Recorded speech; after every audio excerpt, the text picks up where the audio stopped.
كين قويتا هاليلويا ناي امن لبي خبايا وصيكا ناي سغا لبي البسن اسكبلو هاليلويا ناي سغا لبي هاليلويا ناي سغا لبي البسن بلو نغويتا هاليلويا ما كاترابوش ديالا مانتالا بوسا يرابا ديالا بوسا اسكي اب لبو زحازه حده منفس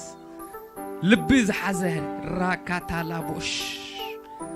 لبي زاسر زحازه منفس بجيتا بيسوسم يجن حكى لهم بجيتا بيسوسم يجن حكى لهم بيسوسم تجنا حول الله سكي أوجو ناي سجال بي أورسن بلوها نقويتا ناي سجال بي هاليلويا زفكر لبي هاليلويا تحزب لبي هاليلويا زخبر لبي هاليلويا أورسن بلو نقويتا زم لبزي هاليلويا أورسن نقويتا نقوله أبو بيسوع سمت الله أمله ناي امن لبي كبانا وصي እግዚአብሔር አቦ ناي سغا لبي ያልብሰና አምላኬ ناي سغا لبي ያልብሰና እግዚአብሔር አቦ ሃሌሉያ ሃሌሉያ ሃሌሉያ እስኪ ሃሌሉያ ንቤትና ንስድራና ንሕዋትና ናእሽን ዓበይትን ሒዝና ናብ አምላክ ክንቀርብና እስኪ ሃሌሉያ أبو بيسوع سمت الله أملاخي أمن مصعم بيت كان كدحن صحفي ما እግዚአብሔር أبو بيتنا እግዚአብሔር أبو سدرنا እግዚአብሔር أملاخي ناشون عبيتن حواتنا እግዚአብሔር أبو متى نفسي أقول كي كدو እግዚአብሔር أبو ختورسنا نصللنا كتورسنا እግዚአብሔር أملاخي موجس كتقبلنا بقدميهم እግዚአብሔር أبو بيسوع سمت الله أملاخي حنت نفسك እግዚአብሔር أبو خطف أيتفوتني هم أملاخي أبو أبتنقع كوينا እግዚአብሔር أبو دون بلالنا سل بيتنا እግዚአብሔር أبو سل حواتنا سل بنا سل دينا እግዚአብሔር أبو دون بلالنا እግዚአብሔር أملاخي أبو بجيتها بيسوع سم أملاخي أبزلوا وبتا እግዚአብሔር أبو ناتك حلونا يتنكفهم بلالنا أبزلوا وبتا እግዚአብሔር أبو ملأحكاري እግዚአብሔር أبو ختنا قفهم بيسوع سم نسألنا أبو نات كامل أخليك እግዚአብሔር أبو خب كل غفو كتنا قفهم نسألنا እግዚአብሔር أبو أنتم متان كريا እግዚአብሔር أبو إذا نوم متان كسمع እግዚአብሔር أملاخي أبقد ميوم مقص كتقبلنا أبو بيسوع سم صليهم أبو بجيتها بيسوع سم كتورسنا بيسوع سم صليهم وأقول تغل أملاخ إسلا تقبر تمسكن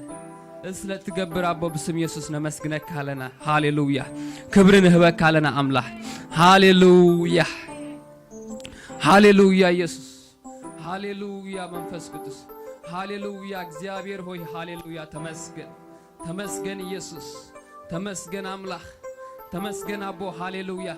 تمسكن منفس قدس هاليلويا اسك حجد ما هاليلويا هاليلويا كبرنا أملاخ سماي يكون እግዚአብሔር أملاخنا أنت تصوعنا يا زملس أملاخي أنت دلينا يا زملس أملاخي حجد ما هاليلويا حزبنا مدرنا هاليلويا نابو حزنا هنقربينا اسك كم تقولوا هاليلويا تمركخ لنا أملاخ حزبنا حزبنا حزب إثيوبيا حزب تግራይ هاليلويا بس حنا نبلنا أبقى ميو فقم نبلنا نسجدنا هاليلويا وإግዚአብሔር أبو ويسوع وأملاخ وأملاخ وتسمع أملاخ وإግዚአብሔር أبو أنت ذلنا كاتملس أملاخي أبو ندلي كالنا حجي وأملاخي حزبنا عندات أمي حزبنا عندات أمي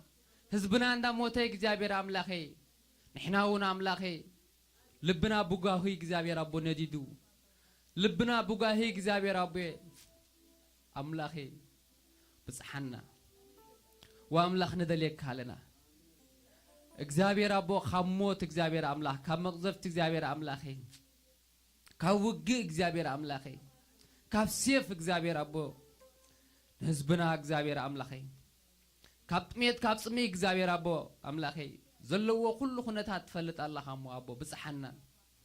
وأملاخي نخال نطموتو نخال ندليو ولا حدا يلن رديت كباخاي እግዚአብሔር أبو كمانم ما يمصني مو أملاخي نحزبنا نمدرنا نإثيوبيا نتግራይ كتفوس تغل حدا نستخاطريها እግዚአብሔር أبو فوسنا أملاخي فوسنا أبو بسم يسوع صلخو سماياتنا يكفت እግዚአብሔር أبو سماياتنا يمدرنا እግዚአብሔር أبو يكفت أملاخي مرحتو كلهم طبب متان كرخبو እግዚአብሔር أبو مستوعال متان كرخبو أملاخ أبو بيسوسم سمايات ناي مدرنا يكفت بيسوسم يكفت أملاخي كفو كم مدرنا ينكرروا بلا الله بقيتها بيسوسم مرقم كم مدرنا ينكرروا بلا الله بقيتها بيسوسم ما ننيو أبلع لهزبنا أبلع لهزب تجراي أب إثيوبيا أب أفريقيا استأوجنا يسلمات مغرب بيسوسم منقصنا يلومي بيسوسم يمنقص بلا الله وأملاخي أب مدرنا استأوجا أوجنا يسلمات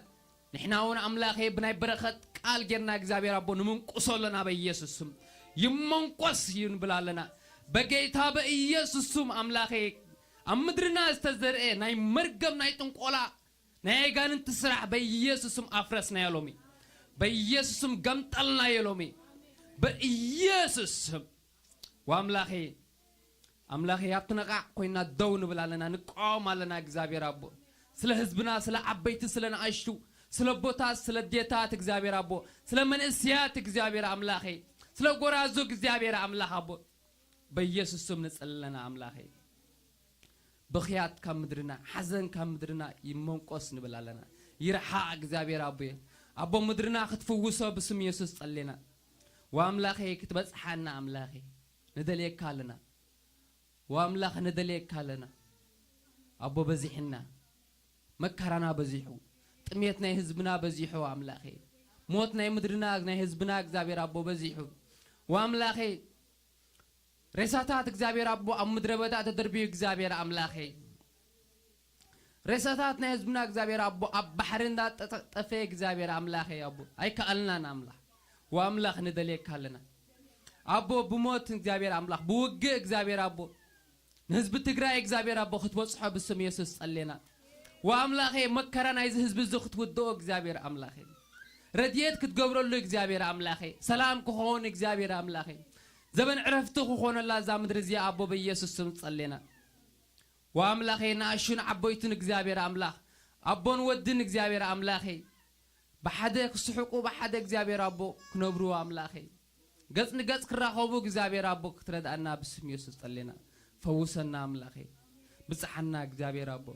وأملاخ نلمنا كالنا رديت كباخا يا أبو ردأنا أملاخي وأملاخ إخزابير أبو سممع يكون لنا أملاخي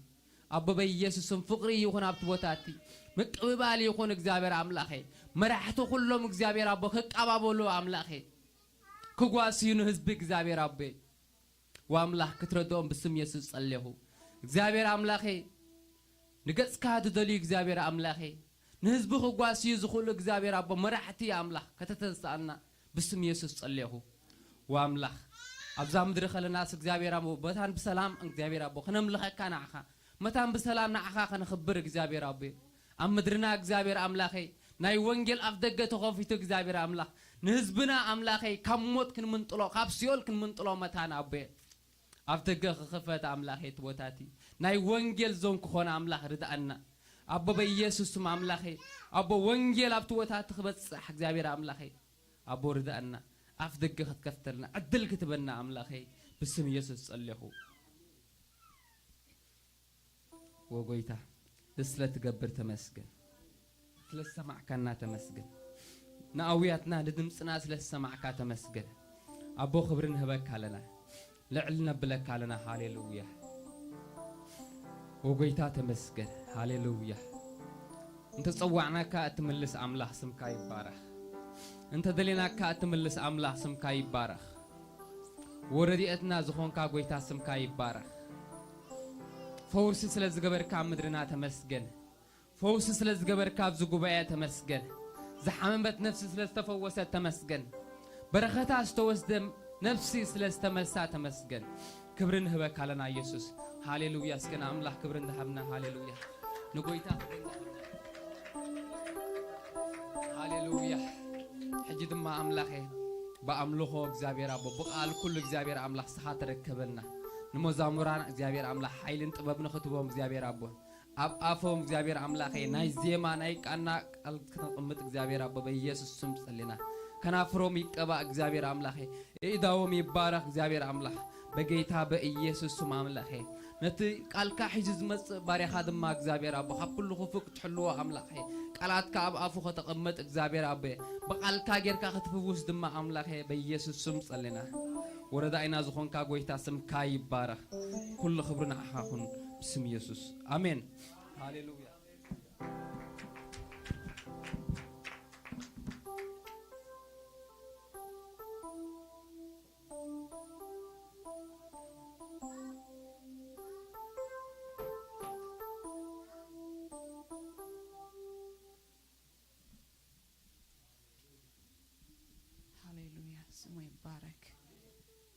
هاليلويا تمسكن እግዚአብሔር ሆይ እናመሰግንሃለን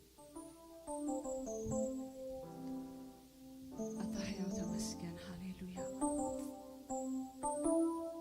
መንፈስ ቅዱስ ተመስገን ተዘካኸር መንፈስ ቅዱስ ተመስገን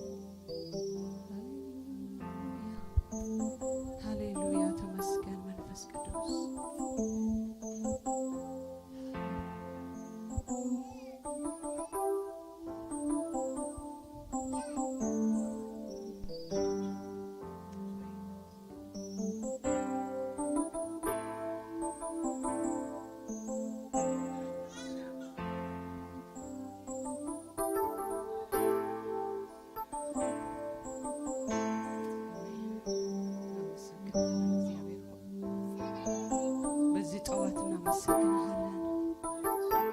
በዚህ ጠዋት ድምጻችንን ሃሌሉያ ናባኻን እንጻለና በምስጋና አፍና ነኸፍት እግዚአብሔር ተመስገን ኢየሱስ ተባረክ ኢየሱስ ሃሌሉያ ውለትካ በዚሁና ኢየሱስ ፈትወካ ነመስግነካ ነባረኸካ ነፍስና ትውድስካ ሃሌሉያ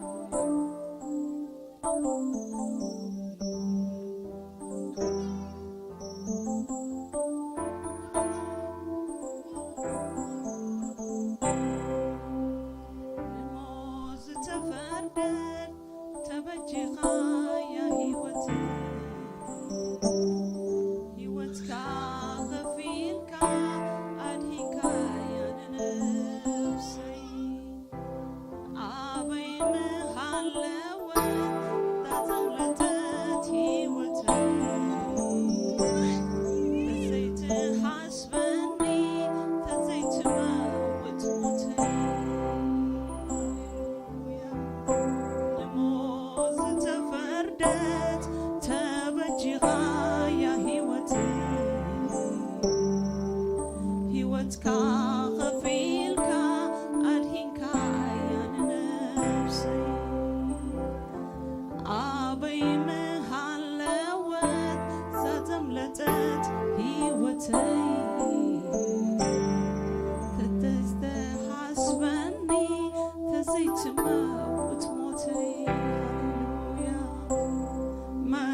ኢየሱስ ተበጃውየ ስለዘፍቀርካኒ ብህይወት ክነብር መሪስካኒ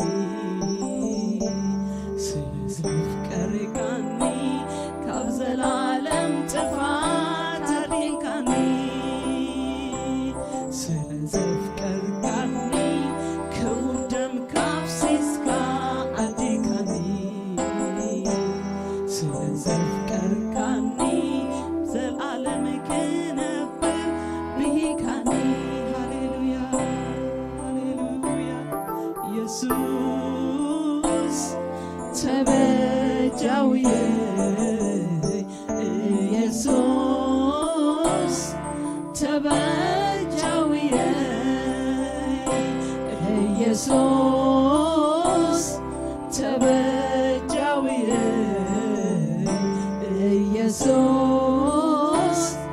ተበጃውየ ኢየሱስ ተበጃውየ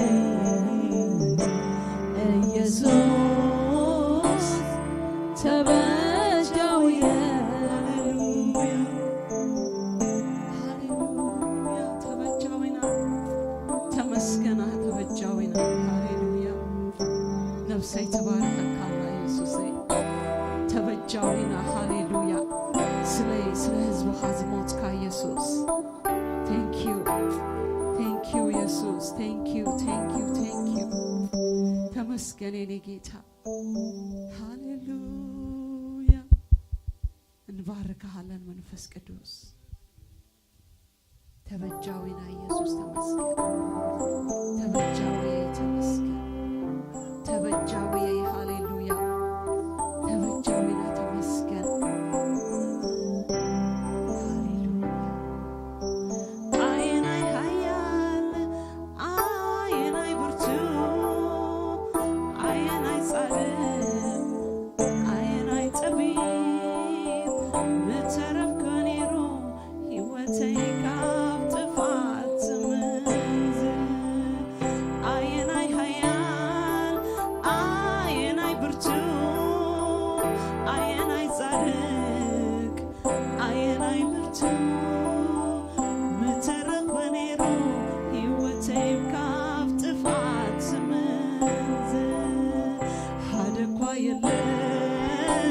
ኢየሱስ ከማኻ ዝብጆው ክንዳይ ብቁ ዝበሃል ሓደ እኳ የለን ኢየሱስ ከማኻ ዝብጆው ክንዳይ ጻድቕ ዝበሃል ሓደ እኳ የለን ኢየሱስ ከማኻ ዝብጆው ክንዳይ ብቁ ዝበሃል ሓደ እኳ የለን ኢየሱስ ከማኻ ዝርአብ ክንዳይ ጻድቕ ዝበሃል ኢየሱስ ተበጃውየ ኢየሱስ ተበጃውየ ኢየሱስ ተበጃውየ ኢየሱስ ተበጃውየ ኢየሱስ ተበጃውየ ኢየሱስ ተበ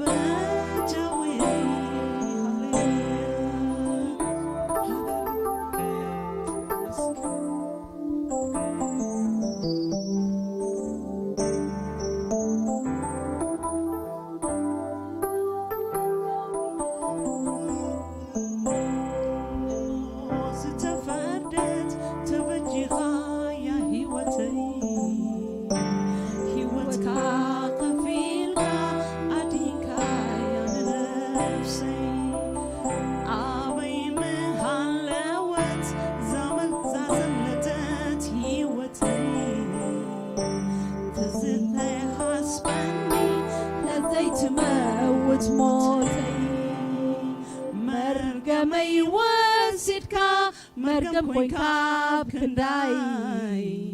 مسواتي رزقا كفيل كايو ناي حاتياتي عدا مسوامي واسيدكا مرقم خوين كاب كنداي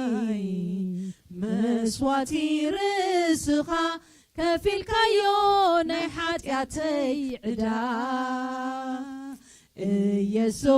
يسوس تبجاوي يسوس تبجاوي يسوس تبجاوي يسوس تبجاوي يسوس تبجاوي يسوس تبجاوي يسوس تبجاوي يسوس تبجاوي يسوس تبجاوي يسوس تبجاوي يسوس تبجاوي يسوس تبجاوي يسوس تبجاوي يسوس تبجاوي يسوس تمسكن تبجاوينا هاليلويا هاليلويا تمسكن منفس قدوس ኢየሱስ ተመስገን ተመስገን ተመስገን ስለሞትካ ሃሌሉያ ተመስገን ኢየሱስ ተበጃውዬ ተመስገን ስለይዝመትካ ተመስገን ኢየሱስ ሎሚነት ነቀካለና ነተአብስም ካንባርኾ ነተአብስም ካንውድሶ ሃሌሉያ ተመስገን እግዚአብሔር ሆይ ነፍስና ተባረከካ እግዚአብሔር ሆይ ነፍስና ተخبረካ ኢየሱስ ሃሌሉያ ሃሌሉያ ሃሌሉያ ሃሌሉያ በእውነትን በመንፈስን ነመካለና እግዚአብሔር በሐቅን በእውነትን በመንፈስ ሃሌሉያ በመንፈስ ተረከብ እግዚአብሔር ሃሌሉያ ተመስገን ነምልኸካለና ሎሚ نبارك لنا منفس قدوس هاليلويا ناخنا مسكن متينا لنا እግዚአብሔር ሆይ ሃሌሉያ ነፍሴ ሆይ እግዚአብሔርን ባርኪ ነው ሃሌሉያ ሃሌሉያ ነፍስና ነዛብረባ ሃሌሉያ እግዚአብሔር ባርኪዮ ሃሌሉያ ተዛረቡ በአፍኩ እግዚአብሔር ባርኪዮ ምንም ቀጨውጨው ዝብል ነገር አለው እግዚአብሔር ባርኪዮ ነፍሴ ሆይ በሊዋ ነፍሴ ሆይ እግዚአብሔር ባርኪዮ ነፍሴ ሆይ እግዚአብሔር ባርኪዮ አጥንቶቼ ሁሉ ታላቅ ስሙን ያውሩ ሃሌሉያ ታላቅ ስምህን እንዛረባለና ታላቅ ስምህን እንዛረባለና ሃሌሉያ ሃሌሉያ ተመስገን እግዚአብሔር ሆይ ነፍሴ ተባርከ ተመሰግነሃለች እግዚአብሔር ሆይ ትውድሰካላ እግዚአብሔር ሆይ ሎሚ ስም ካንባረኾለና እግዚአብሔር በኢየሱስ ክርስቶስ ምስጋና ክትቀበል ብቆ ዝኾንካ ነመስግነካለን ሃሌሉያ ተመስገን ሃሌሉያ እዚ ዘይፈቱ ክፉ ብሽም ኢየሱስ ንቃወመካለና በኢየሱስ ክርስቶስ ስም ንቃወመካለና እዚና እግዚአብሔር ታይሚው ሃሌሉያ ና ኢየሱስ ታይሚው በኢየሱስ ክርስቶስ ስም በጌታ በኢየሱስ ክርስቶስ ስም ሃሌሉያ አፍና ከይነ خفል ሐሳብና ዘሰርጥፉ በኢየሱስ ስም ንቃወመሃለን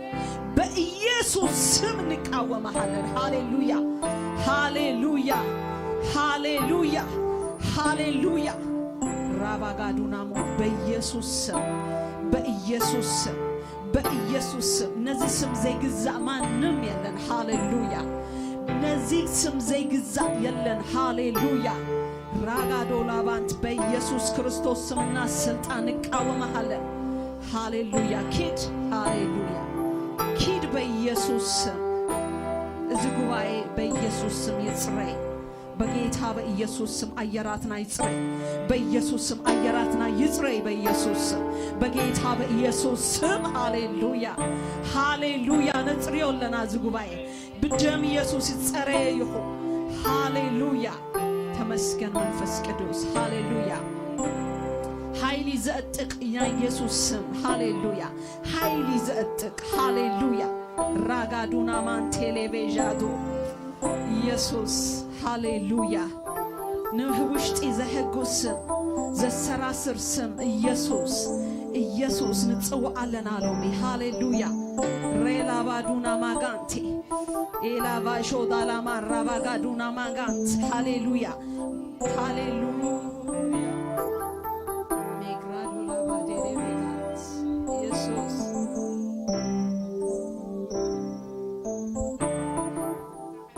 ሃሌሉያ እግዚአብሔር ቃል ከምዘይበል ስለዚህ ከአብ ሰማይ አምድርን አብትት ምድርን ዘሎ ሁሉ ብርኪ በስም ኢየሱስ ምእንቲ ክንብርከክ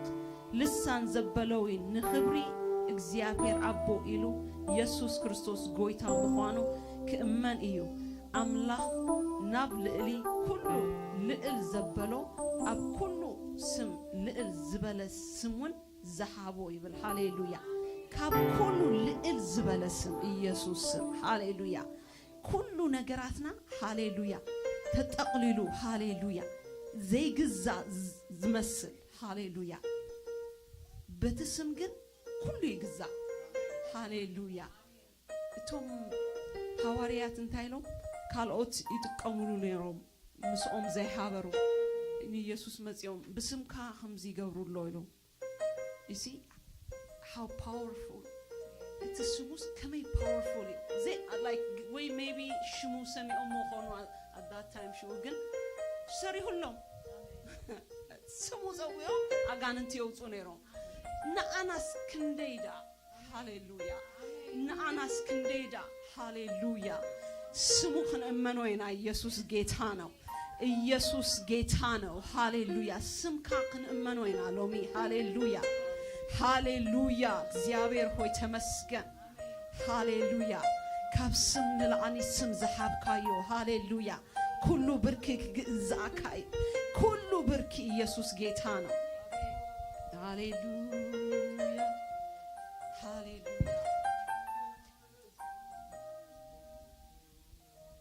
ስምካ ትምክተዩ ተመኪሄሉ ስምካ ሃይለዩ ተሓቢነሉ ኣብዚ ወፃኽዎ የእውተኒ እንዳበልና ክዝምሬና ሃሌሉያ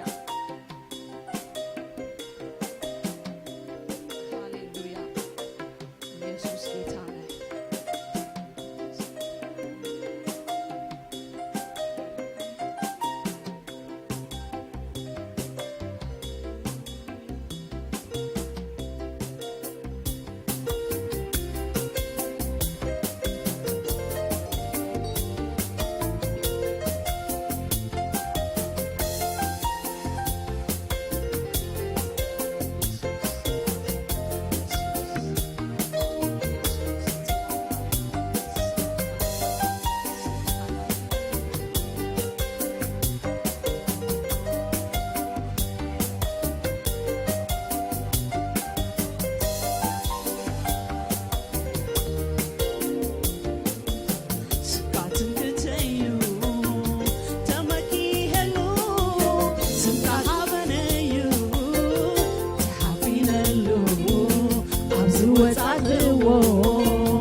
جوابي ባቢሎን ስምካ ትምክንተዩ ተመኪሐሉ ስምካ ሓበነዩ ተሓቢነሉ ኣብ ዝወፃኽዎ የዕውተኒ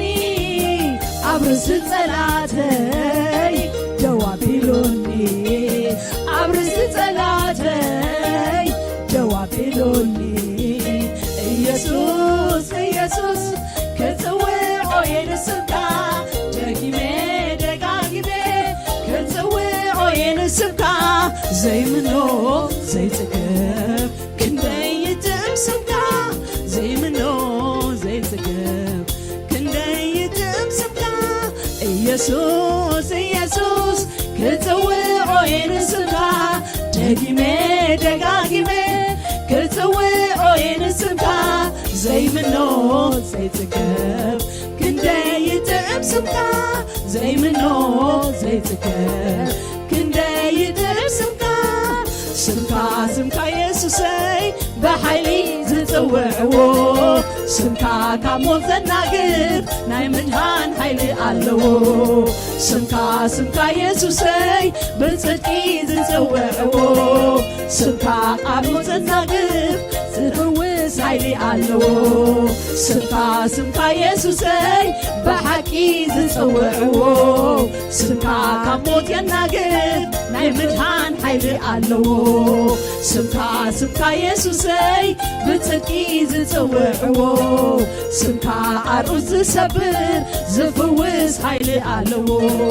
ስምካ ካብ ሞት የናግፍ ስምካ ኣርዑት ይሰብር ስምካ ኣይተቐየረን ሕጂ እውን ሓይሊ ክገብር ስምካ ኣርዑት ይሰብር ስምካ ካብ ሞት የናግፍ ስምካ ኣይተቐየረን ሕጂ እውን ሓይሊ ክገብር ስምካ ኣይትሰብር ስምካ ካብ ሞት የናግፍ ስምካ ኣይተቐየረን ሕጂ እውን ሓይሊ ዝገብር ስምካ ካብ ሞት የናግፍ ስምካ ኣርዑት ይሰብር ስምካ ኣይተቐየረን ሕጂ እውን ሓይሊ ክገብር ስምካ ስምካ ካብ ሞት የናግፍ ስምካ ኣርዑት ይሰብር ስምካ ኣይተቐየረን ሕጂ እውን ሓይሊ ክገብር ስምካ ካብ ሞት የናግፍ ስምካ ኣርዑት ይሰብር ስምካ ኣይተቐየረን ሕጂ እውን ሓይሊ ክገብር ስምካ ካብ ሞት የናግፍ ስምካ ኣርዑት ይሰብር ስምካ ኣይተቐየረን ሕጂ እውን ሓይሊ ክገብር ሃሌሉያ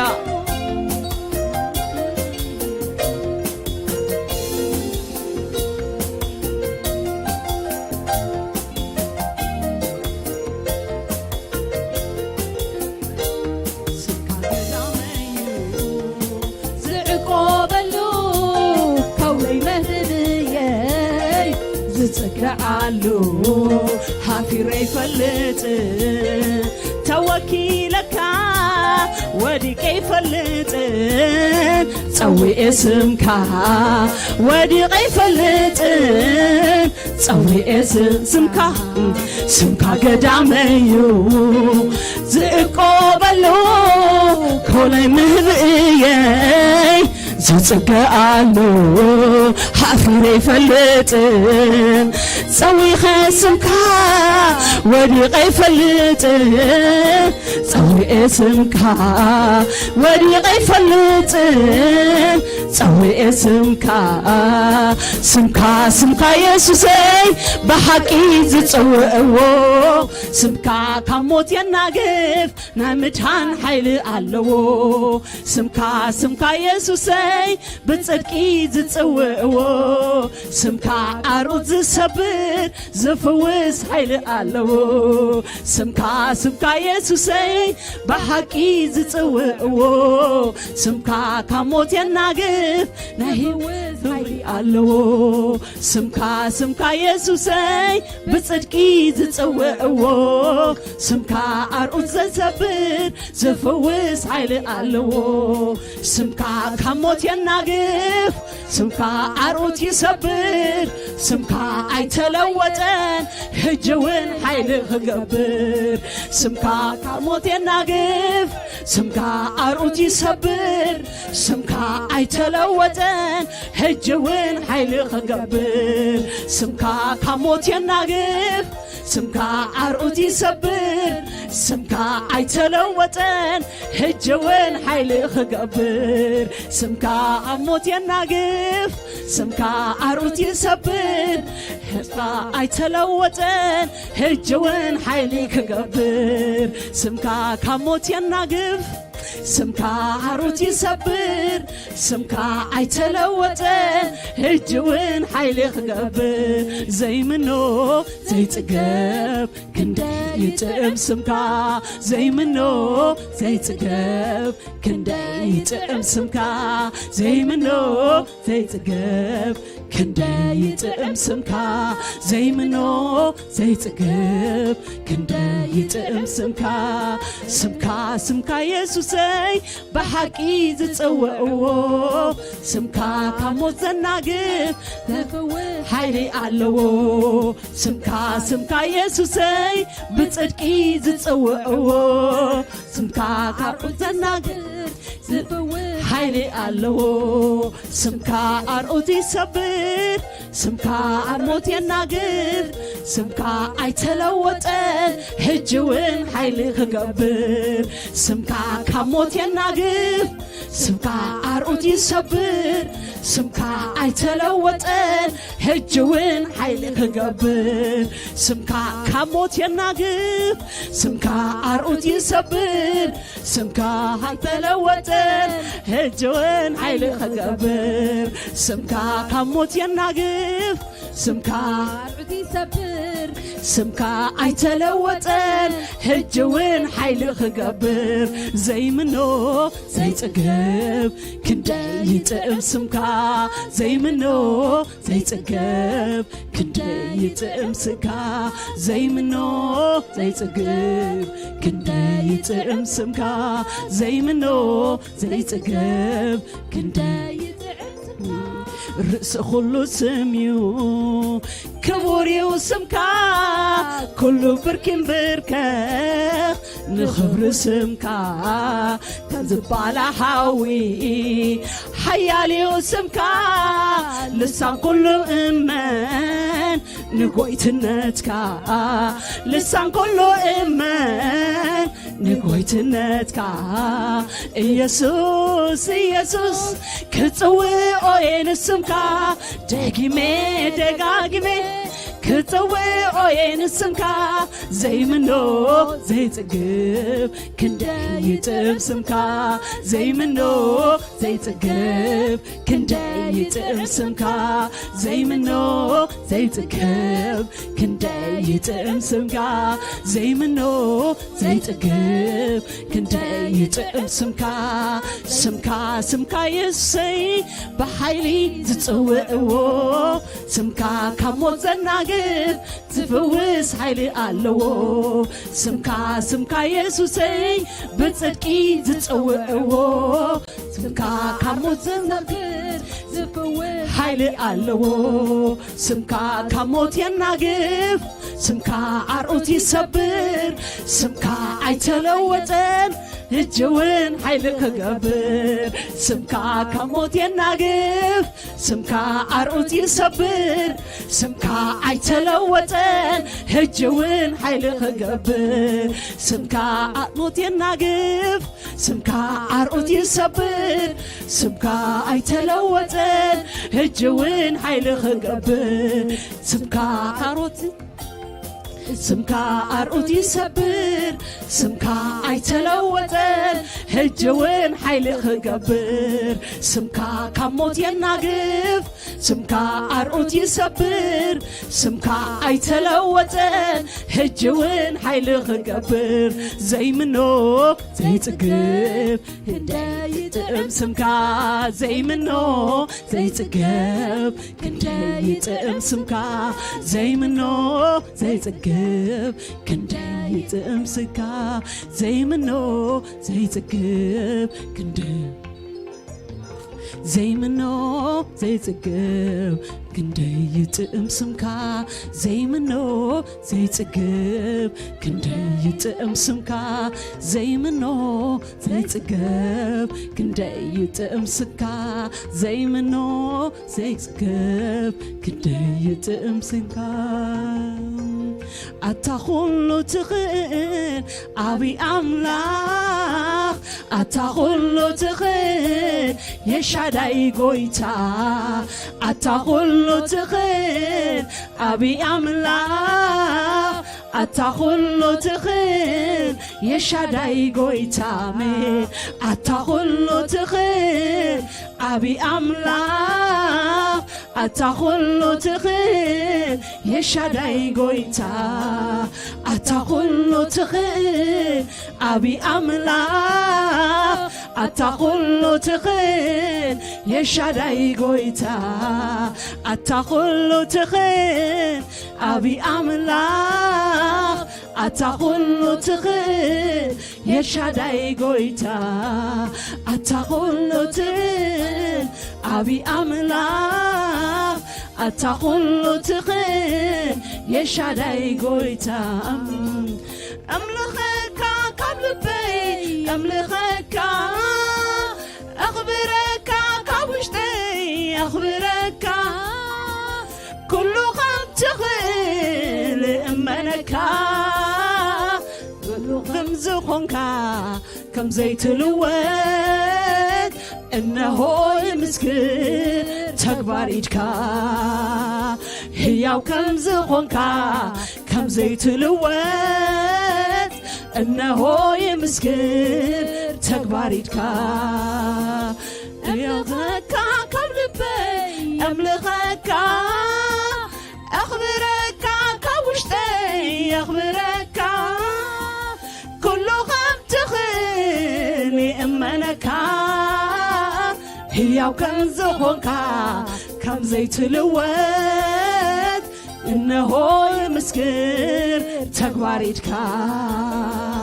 ሕያው ከም ዝኾንካ ከም ዘይትልወጥ እነሆ ይምስክር ተግባር ኢድካ አታ ኩሉ ትኽእል ዓብይ አምላኽ አታ ኩሉ ትኽእል የሻዳይ ጎይታ አታ ኩሉ ትኽእል ዓብይ አምላኽ አታ ኩሉ ትኽእል የሻዳይ ጎይታ አታ ኩሉ ትኽእል ዓብይ አምላኽ አታ ኩሉ ትኽእል የሻዳይ ጎይታ አታ ኩሉ ትኽእል ዓብይ አምላኽ አታ ኩሉ ትኽእል የሻዳይ ጎይታ አታ ኩሉ ትኽእል ዓብይ አምላኽ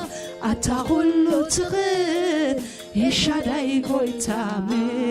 አታ ኩሉ ትኽእል ዓብይ አምላኽ አታ ኩሉ ትኽእል የሻዳይ ጎይታ ሃሌሉያ ሃሌሉያ የሻዳይ አምላኽ ተመስገን የሻዳይ ኢየሱስ ተመስገን ሃሌሉያ ኤልሻዳይ ኢኻ እግዚአብሔር ሆይ ተመስገን ኩሉ ኸኣሊ ሃሌሉያ ኩሉ ገባሪ ኤልሻዳይ አምላኽ ተመስገን ሃሌሉያ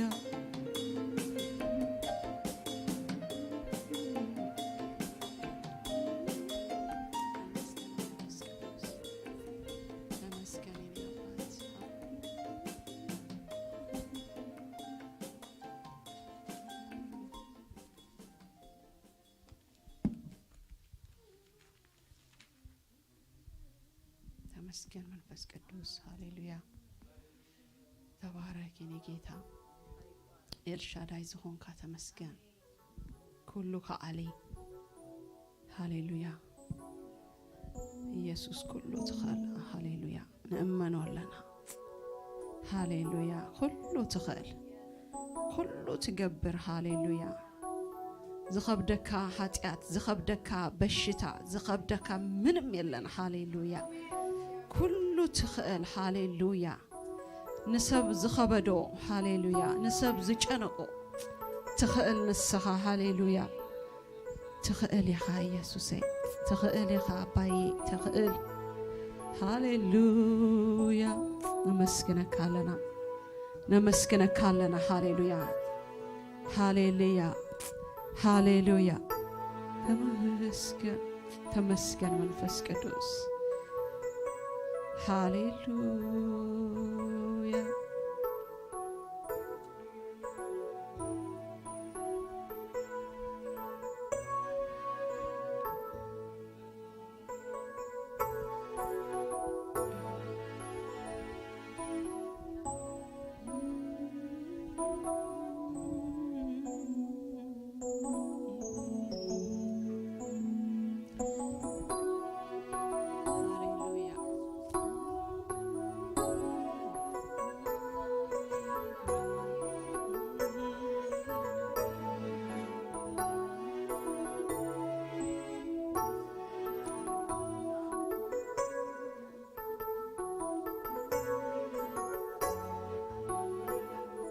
ሙሉ ፍርጠት ሙሉ ጥበብ ሙሉ ሀብቲ ሙሉ መዝገብ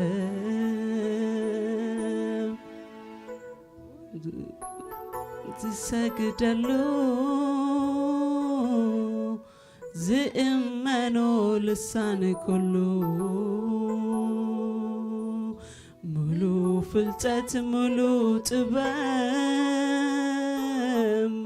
ሙሉ ሀብቲ ሙሉ መዝገብ ኩሉ ብርኪ ዝሰግደሉ ዝእመኖ ልሳን ኩሉ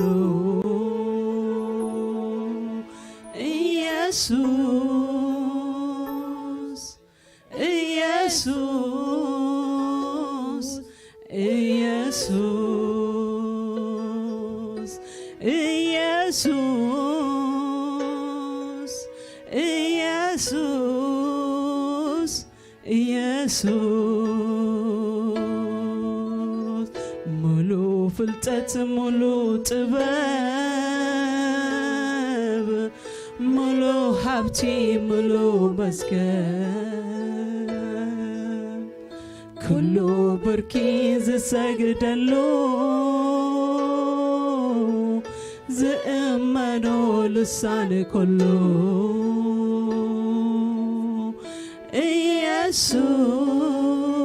ኢየሱስ ኢየሱስ ኢየሱስ ኢየሱስ ኢየሱስ ኢየሱስ ኩሉ ግርማ ኩሉ ክብሪ ኩሉ ስልጣን ኩሉ ኃይሊ ተጠቕሊሉ ኣብ ስሙሎ ስም ዘበለ ዝግዝኦ ሙሉ ግርማ ሙሉ ክብሪ ሙሉ ስልጣን ሙሉ ኃይሊ ተጠቕሊሉ ኣብ ስሙሎ ስም ዘበለ ዝግዝኦ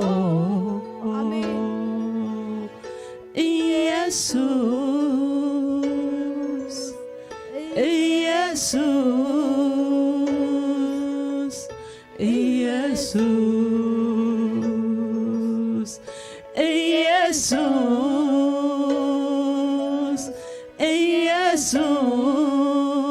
ኢየሱስ ክንደይጥም ኢየሱሰይ ደጋጊምካ ክትጽውዖ ዘየሰልችወካ አቤት ክትጥም ኢየሱሰይ ስምካ መመሊስካ ክትጽውዖ ዘየሰልችወካ መመሊስካ ክትጽውዖ ዘየሰልችወካ መመሊስካ ክትጽውዖ ዘየሰልችወካ ክንደይጥም ኢየሱሰይ ስምካ መመሊስካ ክትጽውዖ ዘየሰልችወካ አቤት ክትጥም ኢየሱሰይ ስምካ መመሊስካ ክትጽውዖ ዘየሰልችወካ ደጋጊምካ ክትጽውዖ ዘየሰልክየካ ደጋጊምካ ክትጽውዖ ዘየሰልክየካ መመሊስካ ክትጽውዖ ዘየሰልችወካ መሊስካ ክትጽውዖ ዘየሰልችወካ ደጋጊምካ ክትጽውዖ ዘየሰልችወካ መመሊስካ ክትጽውዖ ዘየሰልክየካ ሃሌሉያ ሃሌሉያ ስምካ ጥዑም እዩ ሃሌሉያ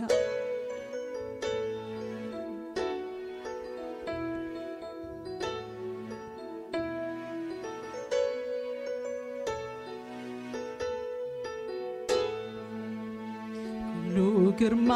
ኩሉ ክብሪ ኩሉ ስልጣን ኩሉ ሃይሊ ተጠቕሊሉ ኣብ ስሙሎ ስም ዘበለ ዝግዝኦ ሃሌሉያ ኩሉ ግርማ ኩሉ ክብሪ ኩሉ ስልጣን ኩሉ ሃይሊ ተጠቕሊሉ ኣብ ስሙሎ ስም ዘበለ ዝግዝኦ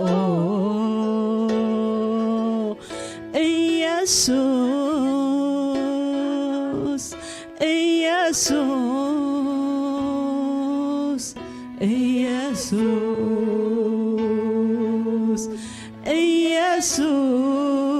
ኢየሱስ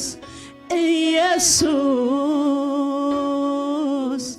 ኢየሱስ ክንደይጥም ኢየሱሰይ ስምካ መመሊስካ ክትጽውዖ ዘየሰልችወካ አቤት ክትጥዕም ኢየሱሰይ ስምካ መመሊስካ ክትጽውዖ ዘየሰልችወካ መመሊስካ ክትጽውዖ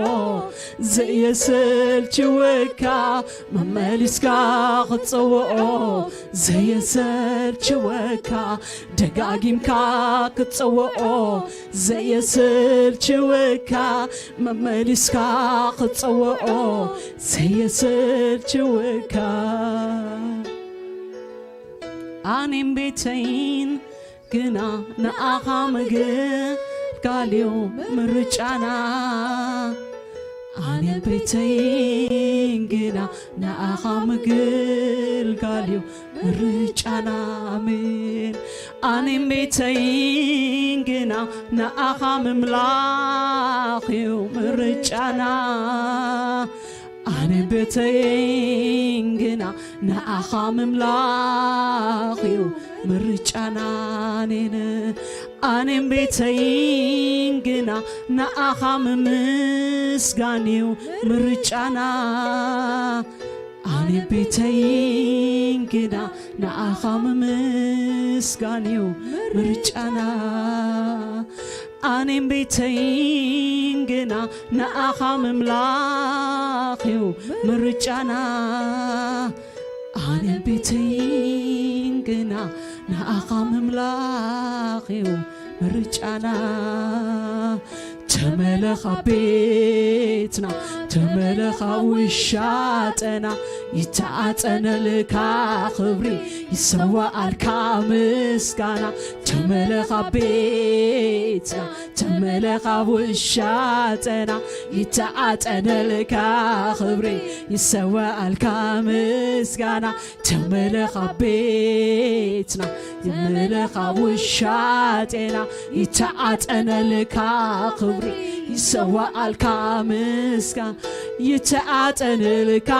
ክብሪ ይሰዋኣልካ ምስጋና ይተዓፀነልካ ክብሪ ይሰዋኣልካ ምስጋና ይተዓፀነልካ ክብሪ ይሰዋኣልካ ምስጋና ይተዓፀነልካ ክብሪ ይሰዋኣልካ ምስጋና ተመለኻ ቤትና ተመለኻ ውሻጠና ይተዓፀነልካ ክብሪ ይሰዋኣልካ ምስጋና ተመለኻ ቤትና ተመለኻ ውሻጠና ይተዓፀነልካ ክብሪ ይሰዋኣልካ ምስጋና ተመለኻ ቤትና ተመለኻ ውሻጠና ይተዓፀነልካ ይሰዋኣልካ ምስጋና ይተዓፀነልካ ክብሪ ይሰዋኣልካ ምስጋና ይተዓፀነልካ ክብሪ ይሰዋኣልካ ምስጋና ይተዓፀነልካ ክብሪ ይሰዋኣልካ ምስጋና ይተዓፀነልካ ክብሪ ይሰዋኣልካ ምስጋና ካልእ ኣምላኽ ኣይፈልጥን ካልእ ኣምላኽ ኣይፈልጥን ካልእ ጎይታ ኣይፈልጥን ካልእ ጎይታ ኣይፈልጥን ካልእ ኣምላኽ ኣይፈልጥን ካልእ ኣምላኽ ኣይፈልጥን ካልእ ጎይታ ኣይፈልጥን ካልእ ጎይታ ኣይፈልጥን ተመለኻ ቤትና ተመለኻ ውሻጠና ይተዓፀነልካ ክብሪ ይሰዋኣልካ ምስጋና ተመለኻ ቤትና ተመለኻ ውሻጠና ይተዓፀነልካ ክብሪ ይሰዋኣልካ ይተዓፀነልካ ክብሪ ይሰዋኣልካ ምስጋና ይተዓፀነልካ ክብሪ ይሰዋኣልካ ይተዓፀነልካ ክብሪ ይሰዋኣልካ ምስጋና ይተዓፀነልካ ክብሪ ይሰዋኣልካ ምስጋና ይተዓፀነልካ ክብሪ ይሰዋኣልካ ምስጋና ይተዓፀነልካ ክብሪ ይሰዋኣልካ ምስጋና ይተዓፀነልካ ክብሪ ይሰዋኣልካ ምስጋና ይተዓፀነልካ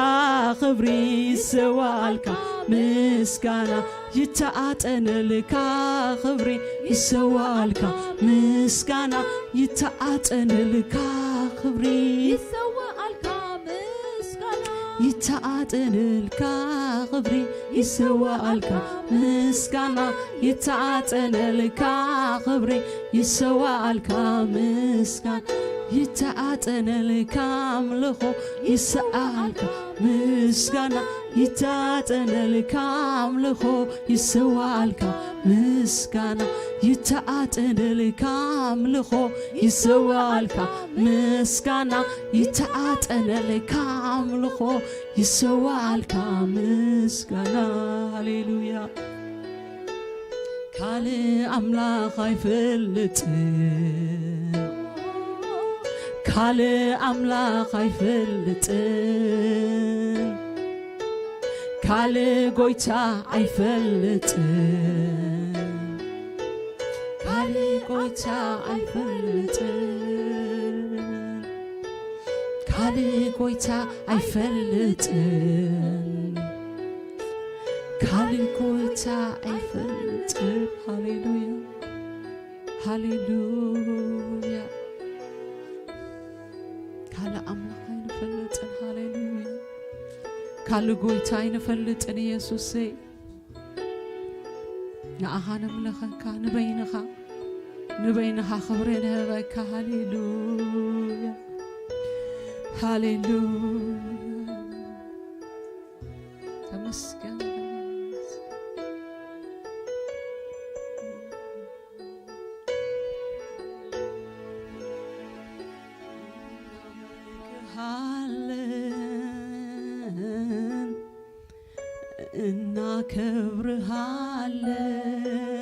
እናከብርሃለን እንቀድስሃለን እንወድስሃለን አንተ እኮ ጌታ ነህ አንተ እኮ ንጉሥ ነህ አንተ እኮ ልዩ ነህ አንተ እኮ ጌታ ነህ ሃሌሉያ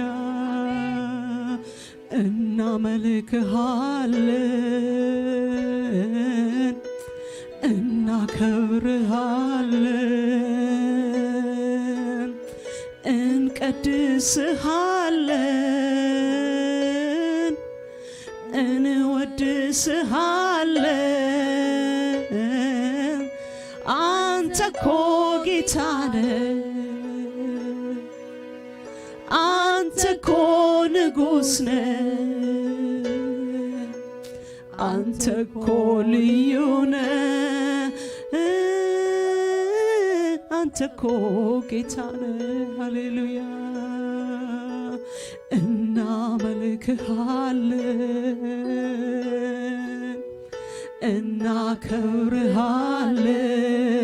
እናከብርሃለን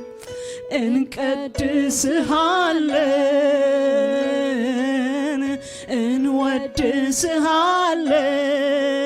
እንወድስሃለን አንተ እኮ ጌታ ነህ አንተ እኮ ንጉሥ ነህ አምልኮ ሃሌሉያ አንተ እኮ ንጉሥ ነህ አንተ እኮ ልዩ ነህ ሃሌሉያ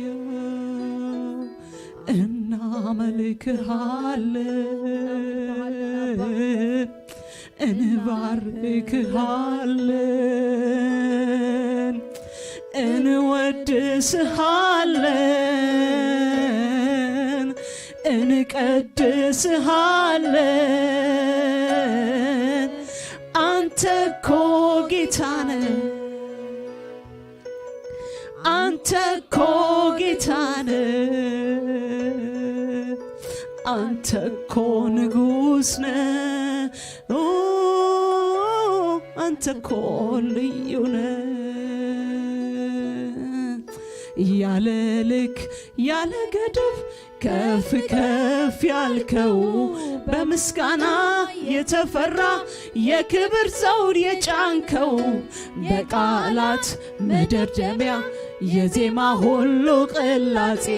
አይበቃህም አይገልጽህም ከዚህ በላይ ነህ ንጉሴ ያለ ልክ ያለ ገደብ ከፍ ከፍ ያልከው በምስጋና የተፈራ የክብር ዘውድ የጫንከው የቃላት መደምደሚያ የዜማ ሁሉ ቅላጼ አይበቃህም አይገልጽህም ከዚህ በላይ ነህ ንጉሴ እናመልክሃለን እናመልክሃለን እንወድስሃለን እንወድስሃለን አንተ እኮ ጌታ ነህ ሃሌሉያ አንተ እኮ ንጉሥ ነህ አንተ እኮ ጌታ ነህ አንተ እኮ ልዩ ነህ ሃሌሉያ ሃሌሉያ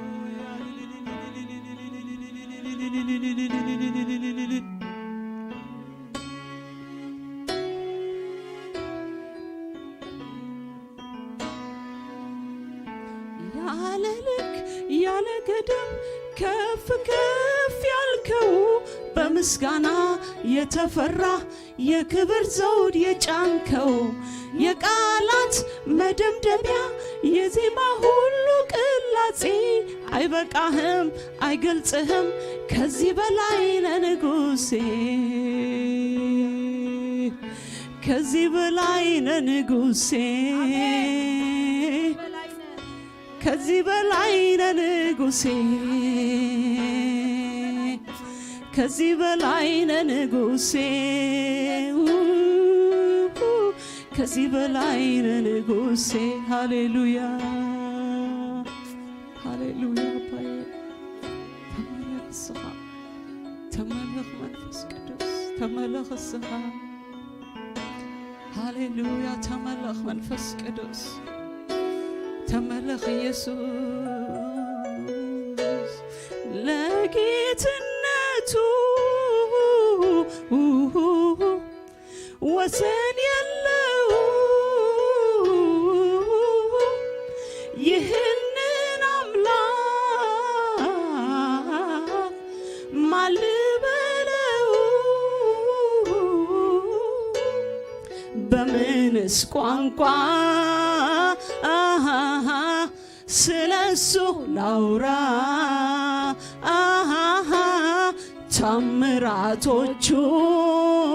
ታምራቶቹን የፍቅሩን ስራ ሃሌሉያ እናመልክሃለን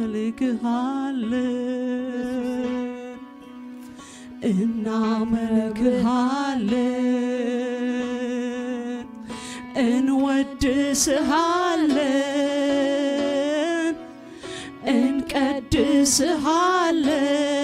እንቀድስሃለን አንተ እኮ ጌታ ነህ አንተ እኮ ንጉሥ ነህ አንተ እኮ ልዩ ነህ አንተ እኮ ልዩ ነህ ሃሌሉያ እናመልክሃለን እናከብርሃለን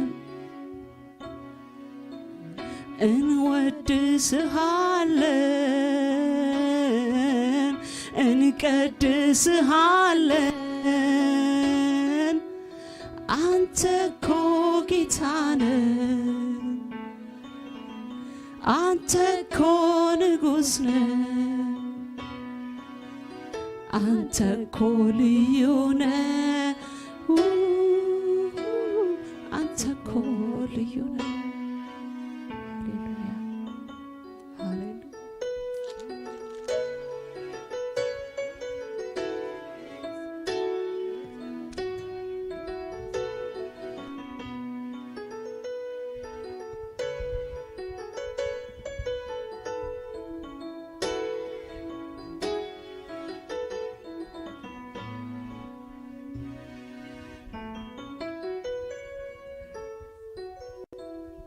ሃሌሉያ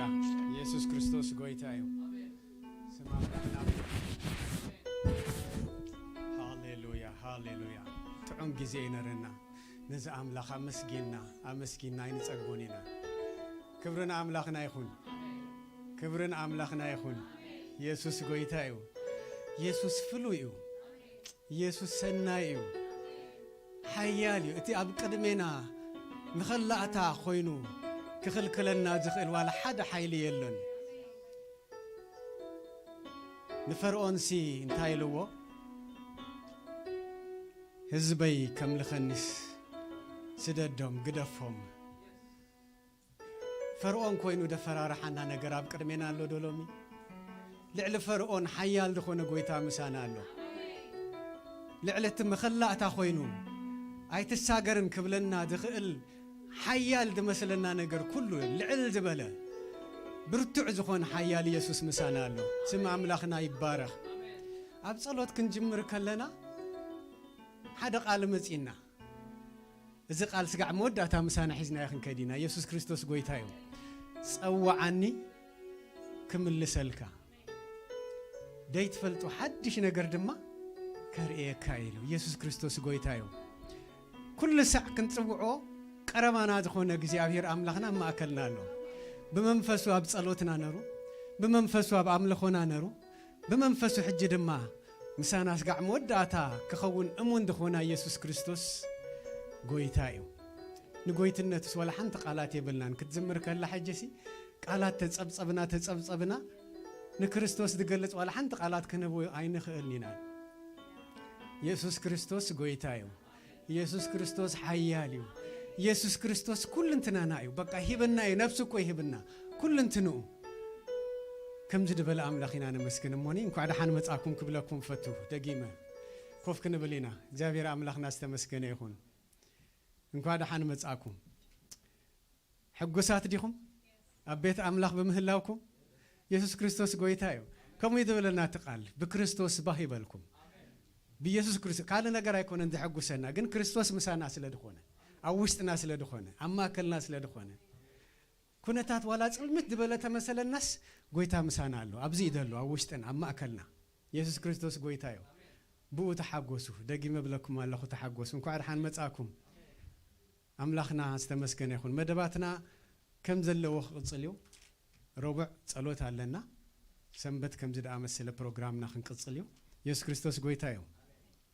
حجر ما نابز قصل برنامجنا خنكيدينا حونا يا ابن تستحيس كارخت مت بزعبا مبان 20 كنصلي ندحرينا بقال أملاخ خنكيدينا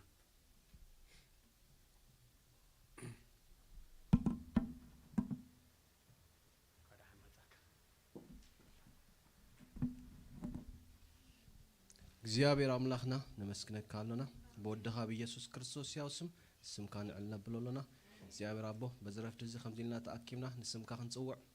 ገጽካ ክንደሊ ስለ ዝረዳእካና ተመስገን ካብቲ ኩሉ ነገር ደጊፍካና ብዘብጽሕካና ተመስገን ኖ እግዚአብሔር አምላክ ሕጂ ድማ ካብቲ ባዕልኻ ዝሃብካና ንቤትካ ዝኸውን ሒዝና መጺና ለና ሞ ክትባርኾን ጽልያለና ተሪፉ ዘሎ መዓልትናን ግዜና ንስኻ ተረከቦ በወደኻ በኢየሱስ ስም አሜን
يسوع كريستوس قويتايو سمو بروخ يخون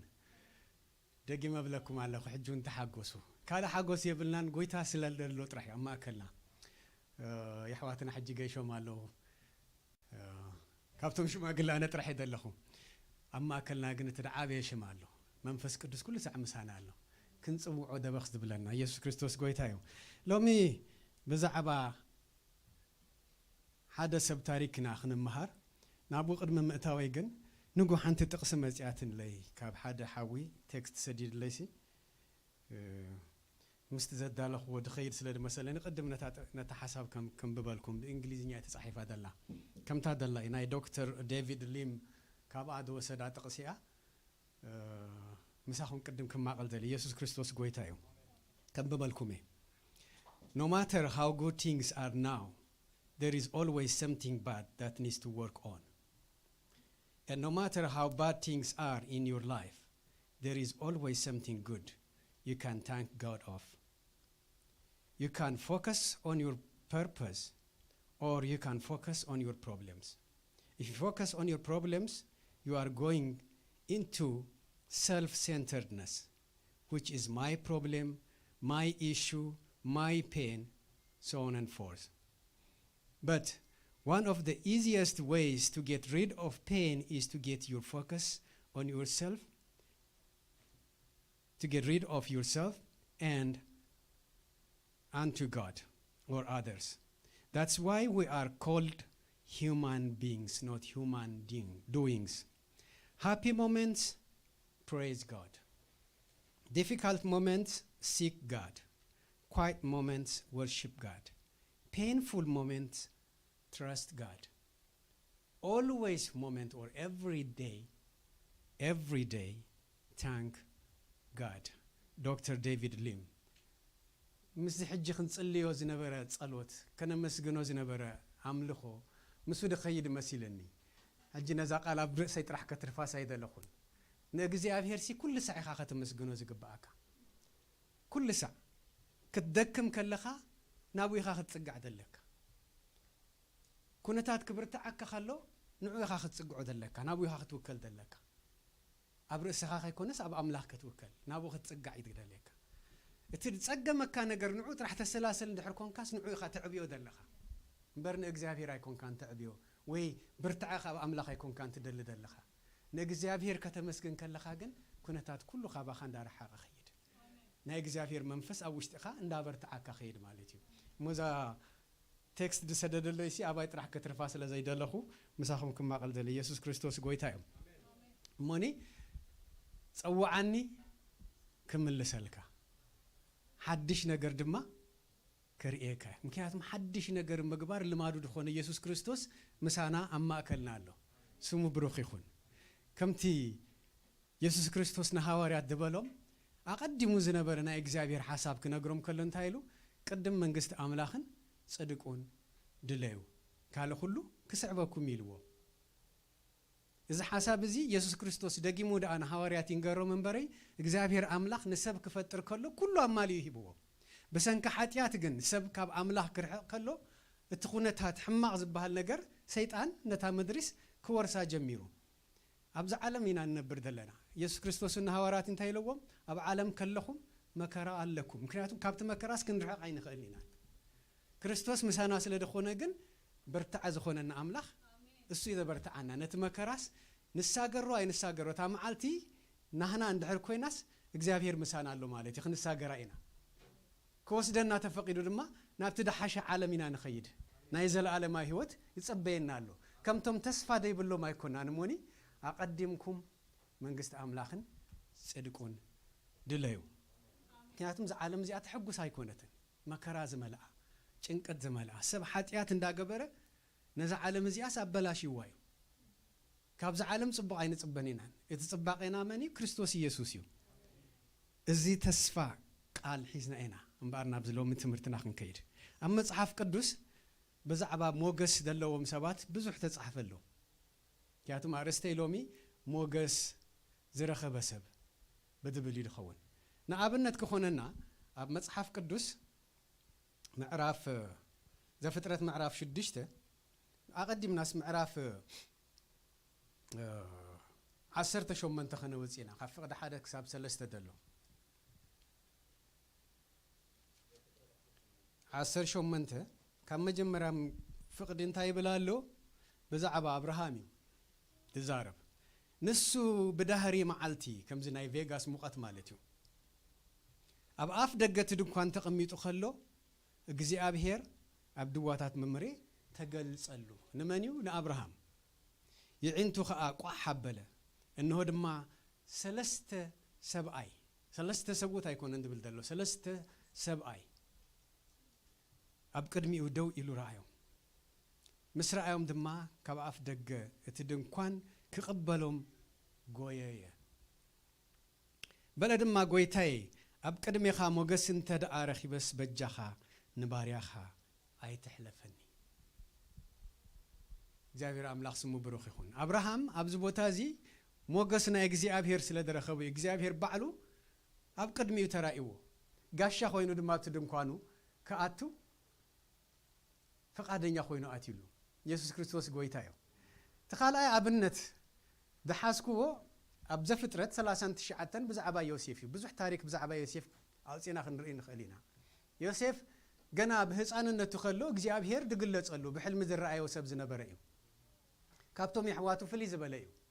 ነቲ ዝሪኦ ዝነበረ ሕልሚ ከማቅሎም ከሎ ግን ቅንኢ ኣብኣቶም ሓዲሩ ሰይጦም እዮም ኣብ ብዙሕ ቦታ በፂሕ እዩ ሕጂ ግን ካብቲ ታሪክ ናይ ዮሴፍ ሓንቲ ኣውፃእ ኣቢለ ንኣብነት ክዛረብ ፈቱ ኣብ ምዕራፍ 39 ደላ ፍቅዲ 21 ኣብ ቤት ጶጢፋር ከሎ بدأ يفتسم وجبان سيت بوتيفار أسيراته نزل تارك كلها ناس اللي نفلتوا يحصل أبي لزنقركم زلهم أبيت ما أسرت خات تخلقن أجزاء هير موجز هابو يبلنا أمن أبتلع الحلقة تبيت ما أسرتي أبتلع لي أجزاء هير أبتلع لي يوسف دلنا أجزاء هير موجز الحلقة الله خجبر مخاله أبيت ما أسرتي حدا أسر كات تخلو بزح نجر كفت سام خاليو كجراف خاليو يدو بسنسلات كأسر خاليو بزح نجر كجبر خاليو جن موجس نا إجزاء بهير قبل على يوسف سلزنا برا أنت يجروه نايتهم أسرات حلقة يجروه يسوع كريستوس قويتايو هجي موجس إجزاء بهير قبل على يوسف سلزنا برا أبكر متحلقة بيت ما أسرتي موجس رخبة يبلنا لو متاريك كابزياتهم ما يكون كنا مهار دليل دلخو قدمي موجس رخبة حدا عابي سبالو بزعبو قرب كن زارب يدلي دلخو جابير أملاح ناس تمسكن يخون أب مصحف قدوس معرف زفترة معرف شدشته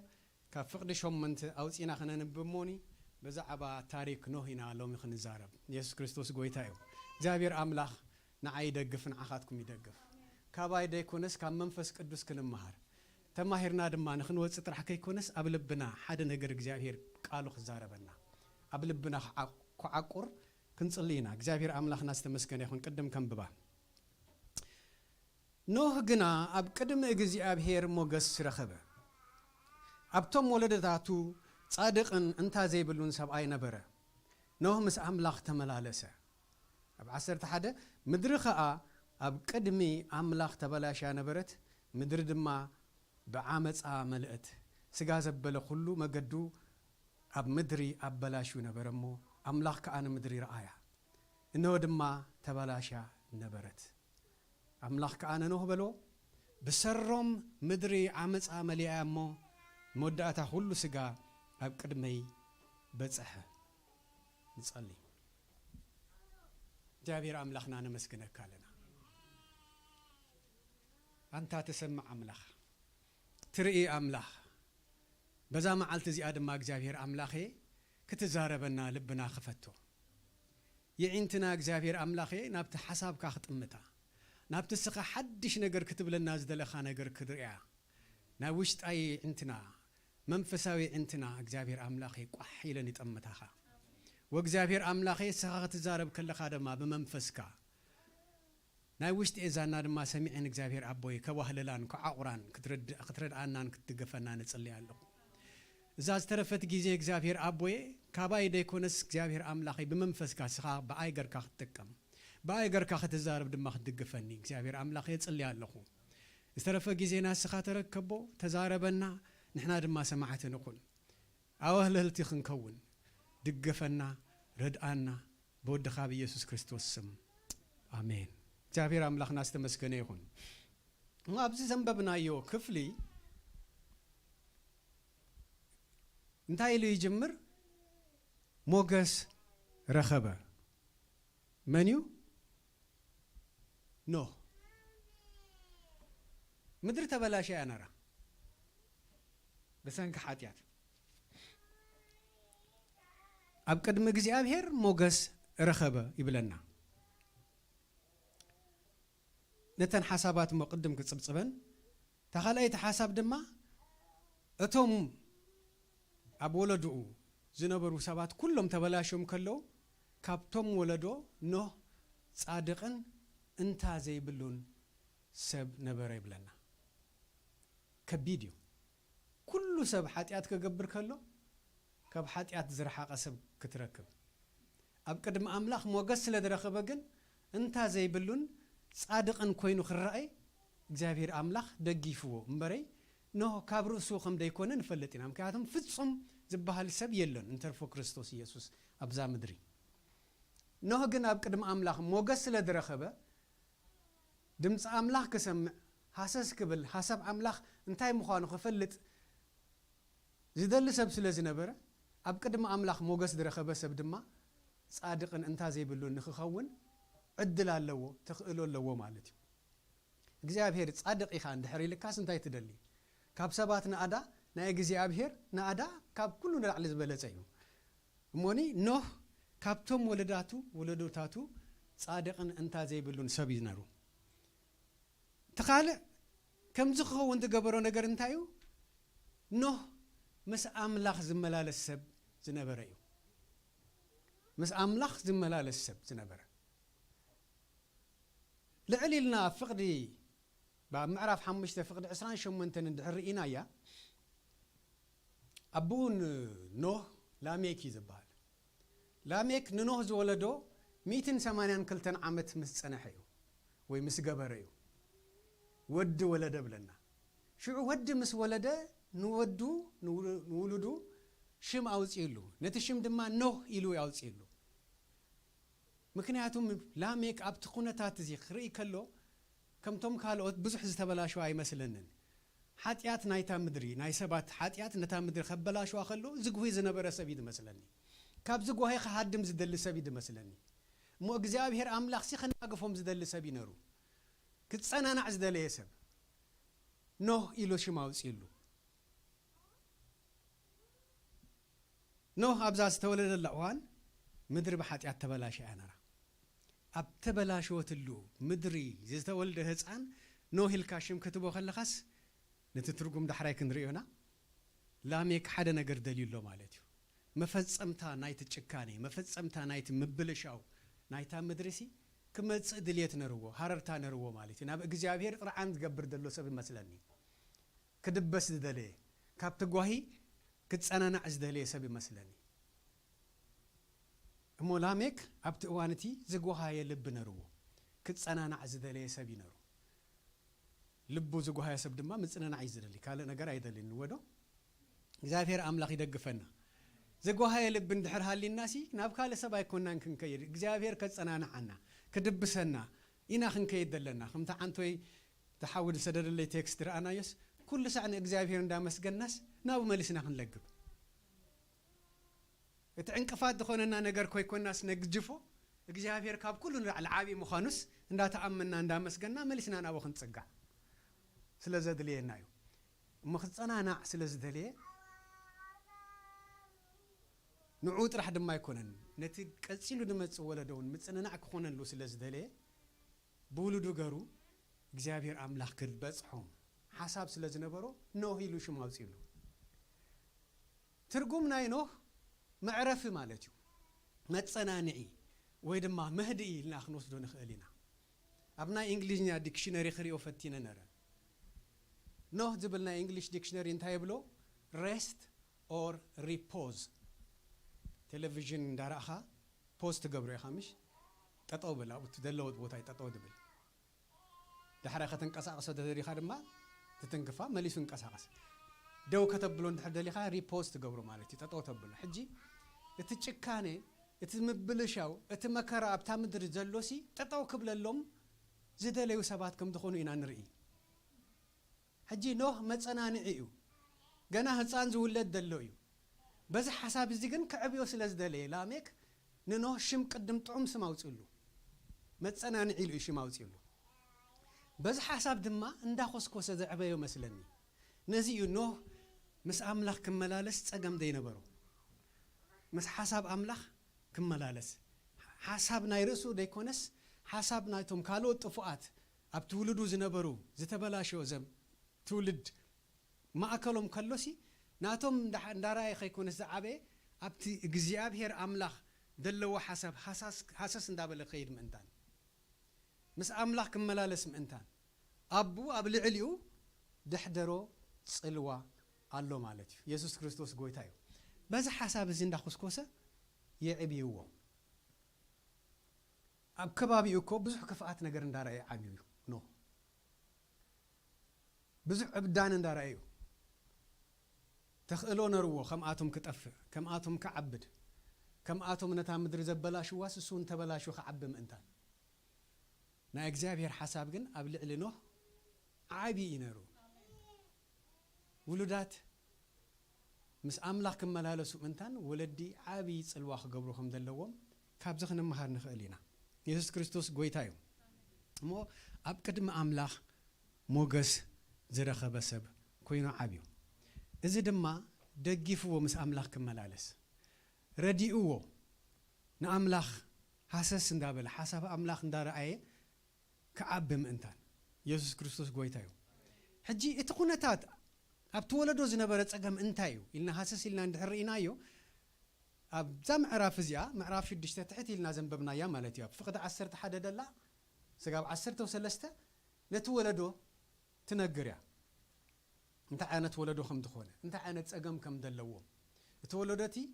እንታይ ዓይነት ጸገም ከም ዘለዎ ካብ 11 እንታይ ብለና ምድሪ ከኣብ ቅድሚ ኣምላኽ ተበላሽያ ነበረት ብለና ኣምላኽ ነታሕቲ ኩሉ ሳዕ ይርእዩ ኣባና ኩሉ ሳዕ ጥምት እዩ ትዕግስት ኣለዎ ኣምላኽ ኣብዚ እዋን እዚ ግን ትዕግስቱ ዝጸንቀቐ ይመስል ዓቕሉ ዝወድአ ደጽበበ ይመስል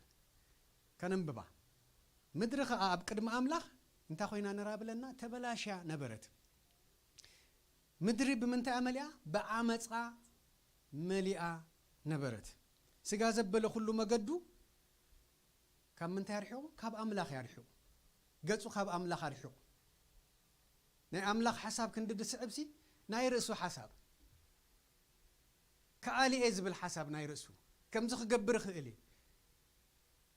ንርእሱ ጥራሕ እንዳዓበየ ድኸይድ ሰብ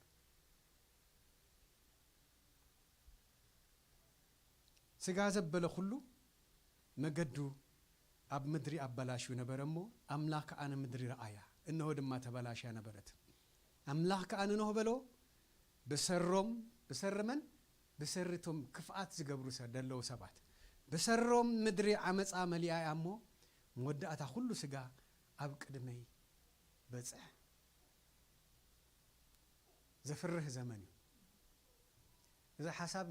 ንኖህ ጥራሕ የተገሊጽሉ ዘሎ እግዚአብሔር ኣምላኽ ንኖህ ጥራሕ ዝነገሮ ዘሎ ኣብ ቅድሚ ኣምላኽ ሞገስ ዝረኸበ ጻድቕን እንታ ዘይብሉን ኮይኑ ኣብ ቅድሚ ኣምላኽ ዝተራእየ ኖህ ጥራሕ ይነሩ እግዚአብሔር ድማ ምስ ኖህ ይላዘብ ኣሎ ማለት እዩ ምድሪ ተበላሽያ ስጋ ዘበለ ኩሉ ሓጢ እዩ ከጥፍኦም እየ በለ ብለና ዋው እሞ ጸገም ናይቲ እዋን ዝነበሩ ወለዶ ቀዳማይ ክፍኣት ሰብ እዩ ሰብ ክፉእ ኮይኑ ሰብ ክፉእ እንድሕር ኮይኑ ንሓዊ ቅድም ክፍኣቱ ድገልጸሉ ማለት እዩ ኣብ ሓዊ ደርእዮ ብኣምሳል እግዚአብሔር ዝተፈጥረ ሰብ ንሰብ ክፉእ ክገብሮ ኣብ ቅድሚ ኣምላኽ ቅኑዕ ኣይኮነን ማለት እዩ በቲ እዋን እቲ ግን ሰብ ክፉእ ይነሩ ሰብ ምሰብ ምቕታል እግዚአብሔር ደይፈቅዶ ነገር ኣብ ሰብ ምግባር ከም ልሙድ ኮይኑ ዝተወሰደሉ ቅቡል ኮይኑ ዝተወሰደሉ ሓደ ካብቲ ሓደስ ደይ ሓይሽ ግዜ ዝነበረ ዘመን እዩ ስለዚህ ሰብ እንታይ ነሩ ክፉእ ነሩ ነታ ምድርስ መሊእዋ ብኽፍኣት ሰብ ተመሊኣታ ምድሪ ብለና ካልኣይ ሓሳብ ኣምላኽ ዝበሃል ኣብ ማእከሎም ኣይነበረን ሓሳብ ኣምላኽ ዝበሃል ኣብ ማእከሎም ኣይነበረን ዕሽሽ ኢሎም ገዲፎም ሓሳብ ኣምላኽ ብሓሳብ ልቦም ጥራሕ ዝኸዱ ሰባት እዮም ነሮም እግዚአብሔር ኣምላኽ ንዓይና ዓኽምን ካብዚ ሓሳብ እዚ የርሐቐና ሳልሳይ ዝወሰድክዎ ወርትግ ክፉእ ጥራይ ዝሓስብ እምበር ጥዕና ዘይብሉ ወለዶ ዝተበላሸወ ወለዶ ንጎ ብድድ ኢሎም እንታይ ክፍኣት ከም ዝሓስቡ ጥራሕዮም እንታይ ክፍኣት ከም ዝገብሩ ጥራሕዮም ዝሓስቡ ነሮም ወርትግ ብለና ወርትግ ክብል ከሎ ብደይ ዕረፍቲ ማለት እዩ ለይትን መዓልትን ኣብ ሓሳቦም ዝመላለስ ዘሎ ክፍኣት ጥራሕ እዩ ክፍኣት ጥራሕ እዩ ናይ እግዚአብሔር ሓሳብ ዘርሕቕ ናቶም ሓሳብ ጥራሕ እቲ ሓሳቦም ድማ ሰናይ ኣይኮነን ክፍኣት ዘለዎ ስለ ዝኾነ ሓሳብ ጥራሕ ኣይኮነን ድማ ግብሮምን ከላይ ብሓሳብን ብግብርን ንእግዚአብሔር ዘጉህይ ወለዶ ብለና ብሓሳቦም ጥራሕ ኣይኮነን ግብርን ከላይ ማለት ምክንያቱም ሐሳብ እንድሕር ተበላሹ ግብሩን ክበላሹ ግድን እትብርእስኻ ዘሎ ነገር ይኻብ ኢድካ ትፍጽሞ በእግርኻ ትፍጽሞ ወይ ትኸዶ ስለዚህ በሐሳብን በግብርን ንእግዚአብሔር ዘጉሂ ወለዶ ኖህ ግን ካብ ዝፍልይ ዝበለ ነገር እዩ እንታይ ናይ ኖህ ብርታዕ ዝነበረ ካብ ምንታይ ዝተበገሰ ይነሩ እንታይ ብርታዕ ስለ ዝነበረ እግዚአብሔር ኣብ ቅድመይ ጸዲቕካ ረኺበካ ዝበሎ እስከ ሓደ ክልተልና ክንርኤን ክንፍትን ካብዚ ድማ ንዓና ኣብነት ክንወስድ ትምህርቲ ክንወስድ እግዚአብሔር ኣምላኽ ይደግፈና ብርታዕ ናይ ኖህ እንታይ ይነሩ ተቀዳማይ ብርታዕ እግዚአብሔር ሞገስ ከም ደሃቦ መፍላጡ አቡኡ ኖህ ኢሉ ሽም ከውጻሉ ከሎ ሐሳብ አምላኽ ተኺሉሉ ትናይ መጀመሪያ ነገር ኖህ ማለት እኮ መጸናንዕ ማለት እዩ ኖህ ማለት እኮ ሐሳብ አምላኽ ዝደል ማለት እዩ ኖህ ማለት እኮ ሐረርታ አምላኽ ዘለዎ ማለት እዩ እንዳበለሲ አቡኡ አቀድሙ አብሮሱ ሓደ ነገር ተኺሉሉ ቅኑዕ ነገር ናይ እግዚአብሔር ሐሳብ መዛኑ ኻይት ርአይ ቶም ከባቢኻ ደሎ ክፍአት ዝገብሩ ደለው ሰባት ንዓቶም ኣይትጠምት ሐሳብካ ግን ኣብ ሐሳብ አምላኽ ክኸውን ምእንታን ምስ አምላኽ ተመላለስ ዝደብል ናይ እግዚአብሔር ሞገስ ኣብ ልዕሊ ይወርድ ምእንታን ላሜክ ንኖህ ብሽሙ ጀሚሩ ይዕቢዎ እዩ ማለት እዩ ኾስኪስዎ እዩ ስለዚህ እግዚአብሔር አምላኽ ድማ ነዚ ስለ ዝጠመተ ነዚ ስለ ዝረአየ ሐሳብ ላሜክ ኣብ ኖህ እንታይ ምዃኑ ስለ ዝፈለጠ ሞገስ ሂብዎ በቲ አቡ ኣብ ልዕሊ ኖህ ዘለዎ እምንቶ ከዓብ ምእንታን ሞገስ ናይ እግዚአብሔር ኣብ ልዕሊኡ በዝሐ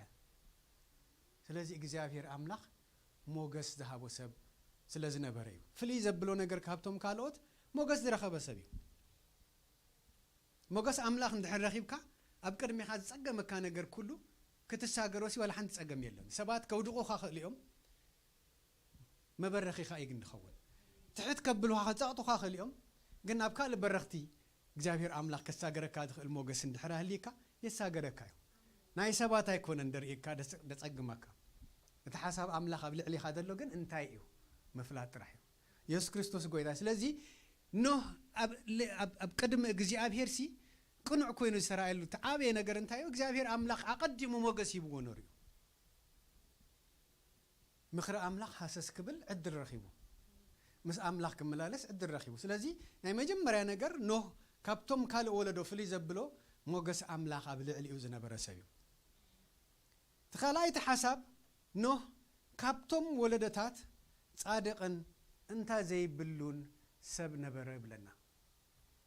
ብሰባት ኣይኮነን ናእዳ ረኺቡ ምክንያቱም ሰባት ካብቲ እሳቶም ዝገብርዎ ዝተፈልየ ስለ ዝኾነሲ ኣብ ቅድሚ ሰባት ክፉእ ክብልዎ ክእሉ እዮም ኣብ ቅድሚ ሰባት ፍንፉን ክኸውን ይኽእል እዩ ምክንያቱም ኣብቲ እዋን ዘለው ሰባት ናቶም ግብርሲ ቅኑዕ መሲሉ ይድረአዮም እቲ ዝገብርዎ ዘበለ ነገር ኩሉ ካብኣቶም ዝተፈልየ ሰብ ክረከብ ከሎ ድማ ፍንፉን እዮም ዝገብርዎ ደይናቶም እዩ ስለዚ ኖህ ብሰባት ኣይኮነን ጻድቕ ዝተባሃለ ብሰባት ኣይኮነን እንታ ዘይብሉ ዝበሃል ናእዳ ዝረኸበ ኣብ ቅድሚ አምላኽ ግን ሞገስ ስለ ዝረኸበ እግዚአብሔር አምላኽ ባዕሉ እዩ ቅኑዕን እንታ ዘይብሉን ወለዶ ኣብ ደይብሉ ቦታስ እስኻ በይንኻ ቅኑዕን እንታ ዘይብልካን ኮንካ ዝብሎ ደሎ ኢየሱስ ክርስቶስ ጎይታ እዩ ከምዚ ድብል አምላኽ ምስኡ ስለ ዝነበረ እዩ ሳለሳይ ተተሓሒዙ ድኸይድ እንዲሁ ካብ ንእስነቱ ጀሚሩ ኖህ ምስ አምላኽ ዝመላለስ ሰብ ነበረ ብለና ኣብዛ ክፍሊ እዚኣ ደንበብናያ ማለት እዩ ብምሉእ ይኮንና ነንብቦ ዘለና ነታ ሓሳብ ካብዚኣ ስለ ክወስድ ስለ ዘለኹ እኹል ስለ ዝኾነን ሎሚ መዓልቲ ማለት እዩ ምስ አምላኽ ዝመላለስ ዝነበረ ሰብ ብርቱዕ ሰብ ሓሳብ አምላኽ እንታይ ምዃኑ ንኽፈልጥ ለይትን መዓልትን ሐሰስ ድብል ሰብ እቲ ድገብሮ ዘበለ ግብሪ ኩሉ ንእግዚአብሔር ዘሐጉሶ ድዩ ኣይኮነን እንዳበለስ ንርእሱ እንዳመርመረ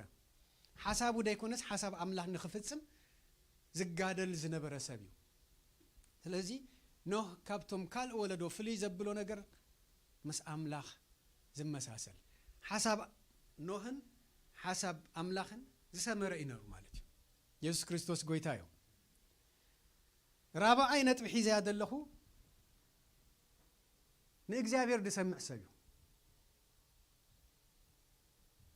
ኩሎም ወለዶ ንምድሪ አበላሽዮም እዮም እስኻ ግን እንታ ደይብልካን ጻድቕን ኮንካሪ ኤካኤ ሞ ነዛ ምድሪ ኸጥፊአየ ክብል ከሎ እግዚአብሔር አብ አደው አይበለን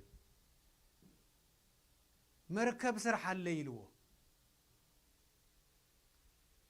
ምናልባት ነው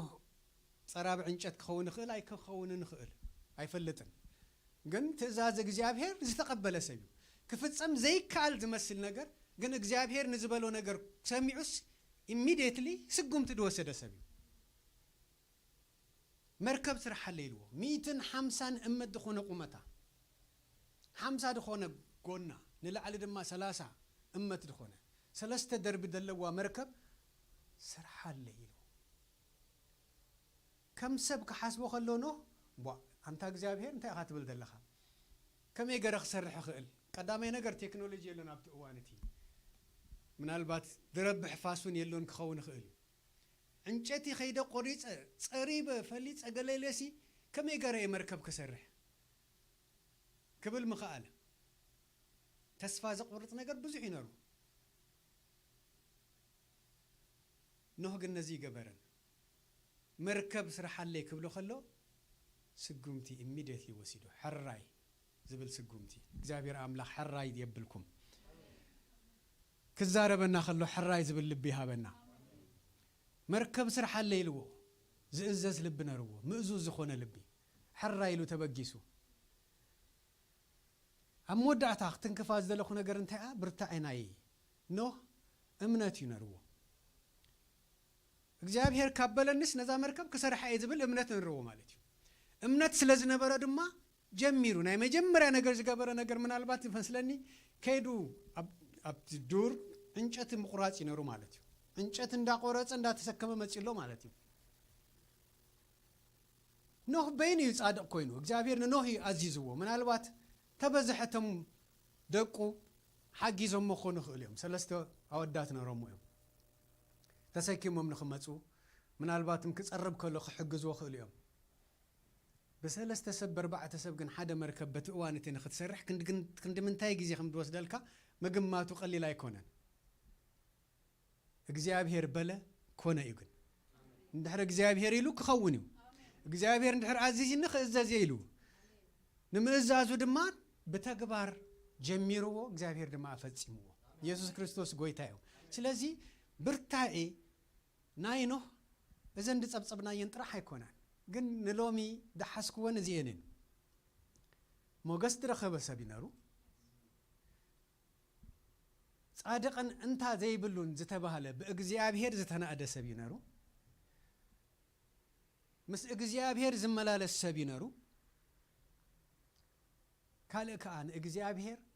ዝእዘዝ ልብ ነርዎ ምእዙዝ ሰብ ይነሩ ንእግዚአብሔር ዝእዘዝ ሰብ ልብ ቅንዕ ዝኾነ ሰብ ስጋዕ መወዳእታ እምነቱ ኣብ እግዚአብሔር ዝገበረ ሰብ ስለዚህ እዚ እዩ ንኖህ ካብቶም ካልኦት ወለዶ ብርቱዕ ዝገበሮ ኣብ ቅድሚ አምላኽ ሞገስ ዝረኸበ ንካልእ ንዓናውን ማለት እዩ ስጋሕ ኣብዚ ዘለ ትውልዲ መሰረት ዝኾነ ኖህ እዩ እምበር ምድሪስ ጠቕሊላ ምጠፈት ነራሽኡ ሰብ ብምፍጣረይ ተጣዒሰ ዝበለላ ቃል እግዚአብሔር አምላኽ ኣብዛ ምዕራፍ እዚኣ ኢና ንረኽባ እግዚአብሔር አምላኽ መሓሪ እዩ ፈቃሪ እዩ በአምሳሉን ዝተፈጠሮ ሰብ ስጋዕ ከጥፍእ ዓቕሉ ዝጸንቀቐ ትዕግስቱ ዝወደአሉ ጊዜ ዝነበረ መዓስ እንድሕር ኢልና እዛ እዋን እዚኣ እያ ነዚ ኩሉ ብምግባሩ ግን ኖህ ንርእሱን ንወለዶን በረኸት ኮይኑ ሸሞንተ ርእሱ ያድሒኑ ሸሞንተ ርእሱ እታ መርከብ ተሰሪሓ ተወዲኣ ሸሞንተ ሰብ ኣብታ መርከብ ኣትዮም 7 መዓልቲ ወሲዱሎም ካልኦት እንስሳታት ድብላዕ ደስተ ነገር ኩሉ ስጋዕ ደግዑዙ ደእቱ ትኻልእ ወለዶ ይስሐቕ ነሩ ምናልባት ግምት ከለኹ أب صمصم برخا مركب سريحو صحي قحت بالكاس رسخا ختشدد تخل برتعد صحي عبد الله تؤوان دبنا بدي بلو خنتات نهو مركب سريحو سي أبزا مركب آتيو عشا قروم قصيرهم مخونو خوليهم جن حساب أملاخ برأسهم سلديلو نأملاخ سلدي قواس أروه بحسابهم زملالسو ولدو سلازنبرو عشنتو ما تفيوه شو أتم معلتي إجزابير نعاتو من عدل هبوم نرو مالتي مكياتهم سب آتيو شو منتسب قال انسساب ترى يأتو والله الساتم أبتو زريا سحقو والله من البات قرب حسابنا أملاخ برأسهم تتهلو كاباتو من زد حن سبعين متأفئنرو قرب حساب نيشتي حسابنا أملاخ جن كابر اسم حساب أملاخ دربي يومه عشيش لهم مسلزنا برو متفا كوينولو نو شو منترسو دحينو مو كابتاريك نوك نو هنتاخن مهار نخيل نعين نعاقاتكم من بزا ما علت زي أكجابير نتاخ زاربنا داليو اسكا حد 4 نجر دحاس كونا الله كم تن أقدم التقص كونا نو تاريخ أبز زبن زي أنا نسخاتكم من كابز تاريخ انتاي كن مهار أكجابير يزدالينا دالو تقدامي نجر صنعاتيو أب أملاخ تصنعنا دوك نبل عالم تقلابت يا دلا تتشنق يا دلا مساخن تشنق مساخن القلابت حسب أملاخ يكون نزيها تقدم مجمرة خزارب كله خسي مستد جمرنا يوصلوت تصوع عن سمعك اللي بمنفس وجزافير أملاخ بتصلوت أجميرنا كم تأنا دنقركم دما أقدمكم من قست أملاخ نصدقون دليو خاله كله صعبكم يزبلك قال دقيم بيسوع كريستوس جتنقرنا قال أطبيقنا خنحزو أتريرنا خنذكره كنتات كحية لنا خلص نبت كنتات كيكون اسكن دهب دلنا ناب إجزافير طبيقنا دوك نبل مكنات ملي على كنتات دخونا قويتا ما أكلنا له كم تي يسوع كريستوس نهاوريات كفل يوم كلوسي كخدو ما يدليو نرو أنا خيد حشكم يلو أنا مسكدكو تمتصنان يخسدلكم كل سعد ما مساخم يلو ስለዚህ ኢየሱስ ክርስቶስ ክንቀበለው خلنا አውሽትና አይደሉ አባና አይደሉ በጎይታ እንድሕር ኮይናስ እቲ ኩነታት አይኮናን ከነድህበሉ ዝግባአና ልዕለ ኩነታት ድኾን ተሐያል አውሽትና አሎ ምሳና አሎ አማከልና አሎ ኢየሱስ ክርስቶስ ጎይታ እዩ ስለዚህ ኖህ ጽኑዕ ይነሩ እምነቱ ሲ አብ አምላኽ ጽኑዕ ይነሩ ጽኑዓት ንኹን ጽኑዓት ንኹን ተባዓት ንኹን أب مصحف قدوس موسى قدم مواتو نياسو انتا يلو صنع تبع دمايلو منفس قدوس لومن عين عخم دبلنا زيو أب أملاك كنصنع كنتبع كنتات يكونن كوساوسنا ندحريت نقدميتن كغبر الناس خدفاف انا دلي እግዚአብሔር ምሳና እንድሕር ያሉ موجس أبانا ندحر كوينو نا إجزافير موجس انتهي ندلي الخونتات دبر خنا الخونتات حاف دبلنا نا إجزافير منفس مسانا له الذي صنوعات كن كون إجزافير أملاخ يزاربنا قال سمعت أملاخ يهالونا نوح كابتول الدو جميرون دا تخصكو سعابين تايو حساب أملاخ برأسون دا عبيك خير لاميك عبي صلوا قرلو لب مسجبرة نجزابير ترح يزلنا رونالو مالتيو حسب أملاخ انتايو مسجبير كخير دل الله دبل سمعات نروه تبوشتو دلو سمعات دما موجس نا إجزابير قبل اللي يخون عدل رخيبو أب مثال يا خمسة دبلك على الله سنا يزدلي موجس يدلي إبلنا كل ساعة سنا يكندلي كانت متسناينا እግዚአብሔር كل ساعة سنايو حسابو أبانا كفاءات يبلون እግዚአብሔር ምክንያቱም ዘላለማዊ ዝኾነ ዘይውዳዕ ምሕረት ደለዎ አባና በአምሳሉ ስለዚህ ተፈጠረናዩ እንድሕር ቀሪብናዮ كل ساعة ቀረባናዩ ንሕና ጥራሕ አይንርሐቁ حساب أملاح كل ساعة أبانا سنايو سناي زدلي موجس يدلي سناي كل ساعة عند حرم دلي كوينا حسب أملاح كل ساعة حسس نبل ندحر كويناس موجس إجزابير أبانا يو أبكونتات كين وكل كين دقف كين ربش تقبرنا موجس إجزابير كل ساعة أبانا خذلوي وردي له أبتخالق معراف دمام معراف 10 تخلت زياب 10 تحديد 10 تخلت دمان تاي بلالو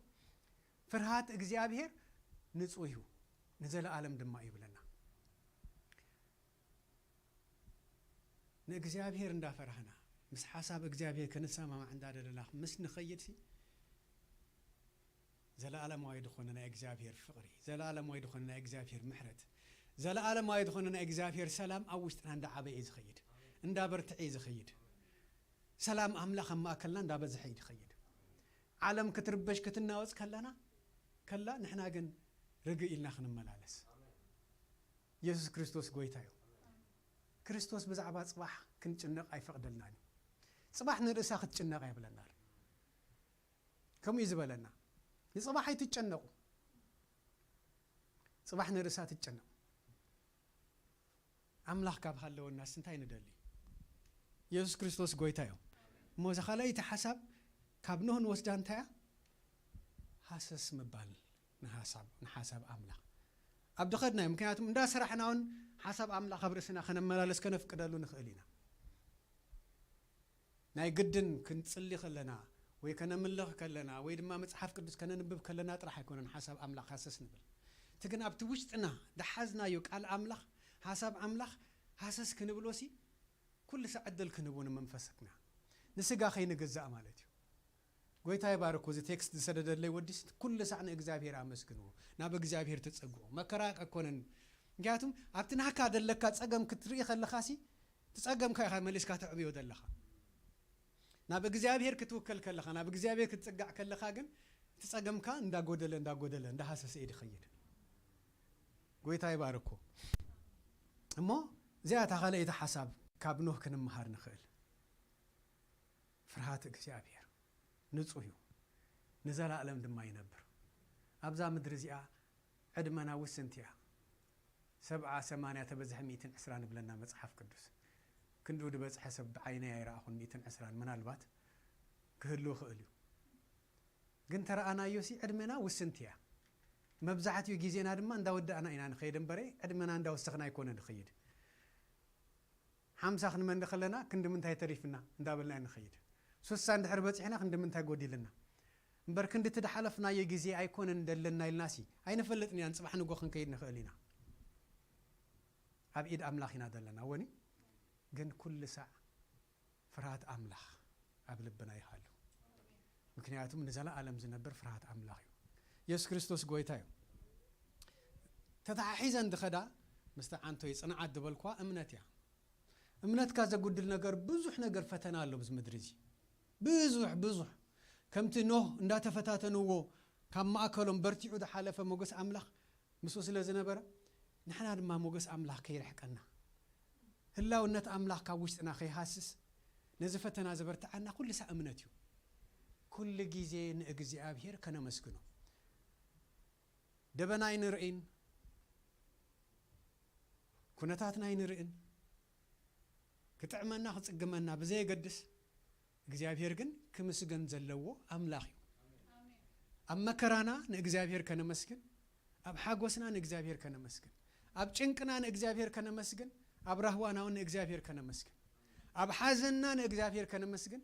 ኣብ ሓጎስናውን ንእግዚአብሔር ከነመስግን እዚ ስጋዕ መወዳእታኸሳግረና ትኽእል ምድሓና ጥራሕ እኹል ኣይኮነን ግን ምድሓና ሒዝናስ ሓሳብ ኣምላኽ እንዳሰላሰልና እቲ ደለና እምነት እንዳወሰኽና ንክርስቶስ እንዳመሰልና ክንከይድ ትኽእለና ምስጋና እዩ ምስጋና ከይነቋርጽ ምስጋና ከይነጉድል እግዚአብሔር ኣምላኽ ንዓይ ይደግፍ ንዓኹም ይደግፍ ኢየሱስ ክርስቶስ ጎይታ እዩ እሞ ላሜክ ንእግዚአብሔር ዝፈርሕ ሰብ ስለ ዝነበረ ኣብ ልዕሊ ኖህ ዓብይ ጽልዋ ዘሕደረ ኣቦ እዩ ነይሩ ኖህ ድማ ንእግዚአብሔር እንዳፈርሀ ዝዓበየ ምስ እግዚአብሔር እንዳተመላለሰ ሓሳብ እግዚአብሔር እንዳደለየ ዝዓበየ ምእዙዝ ዝኾነ ሰብ ጽኑዕ ዝኾነ ሰብ እዩ ነይሩ ንሕና እውን ከምኡ ክንከውን እግዚአብሔር ይደግፈና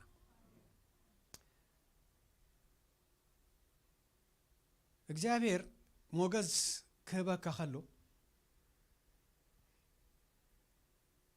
የዒንቱ ኩሉ ሰዕ ምሳኸኤን ማለት እዩ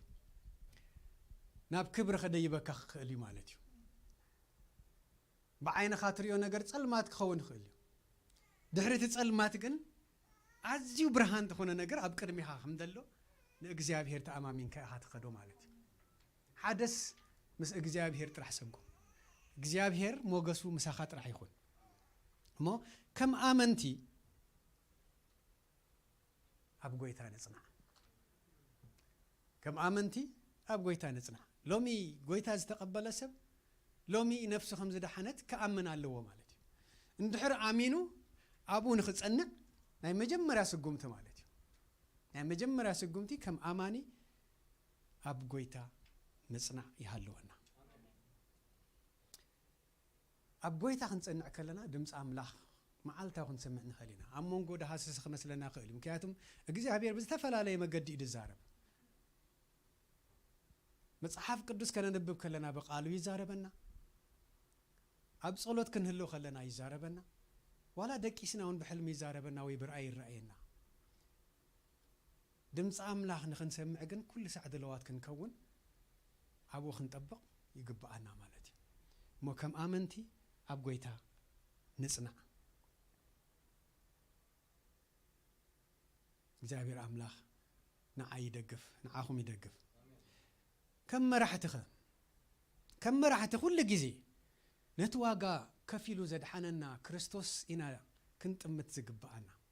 ኣብቲ መስቀል ዝተኸፍለና ዋጋ ክንዲ ክንዳና እንድሞተ ክርስቶስ ንዑ እንዳረኣናስ ንዑ ንኽንመስል ንዑ ክንስዕብ ንሕድሕድና ክንፋቐር ንሕድሕድና ክንደጋገፍ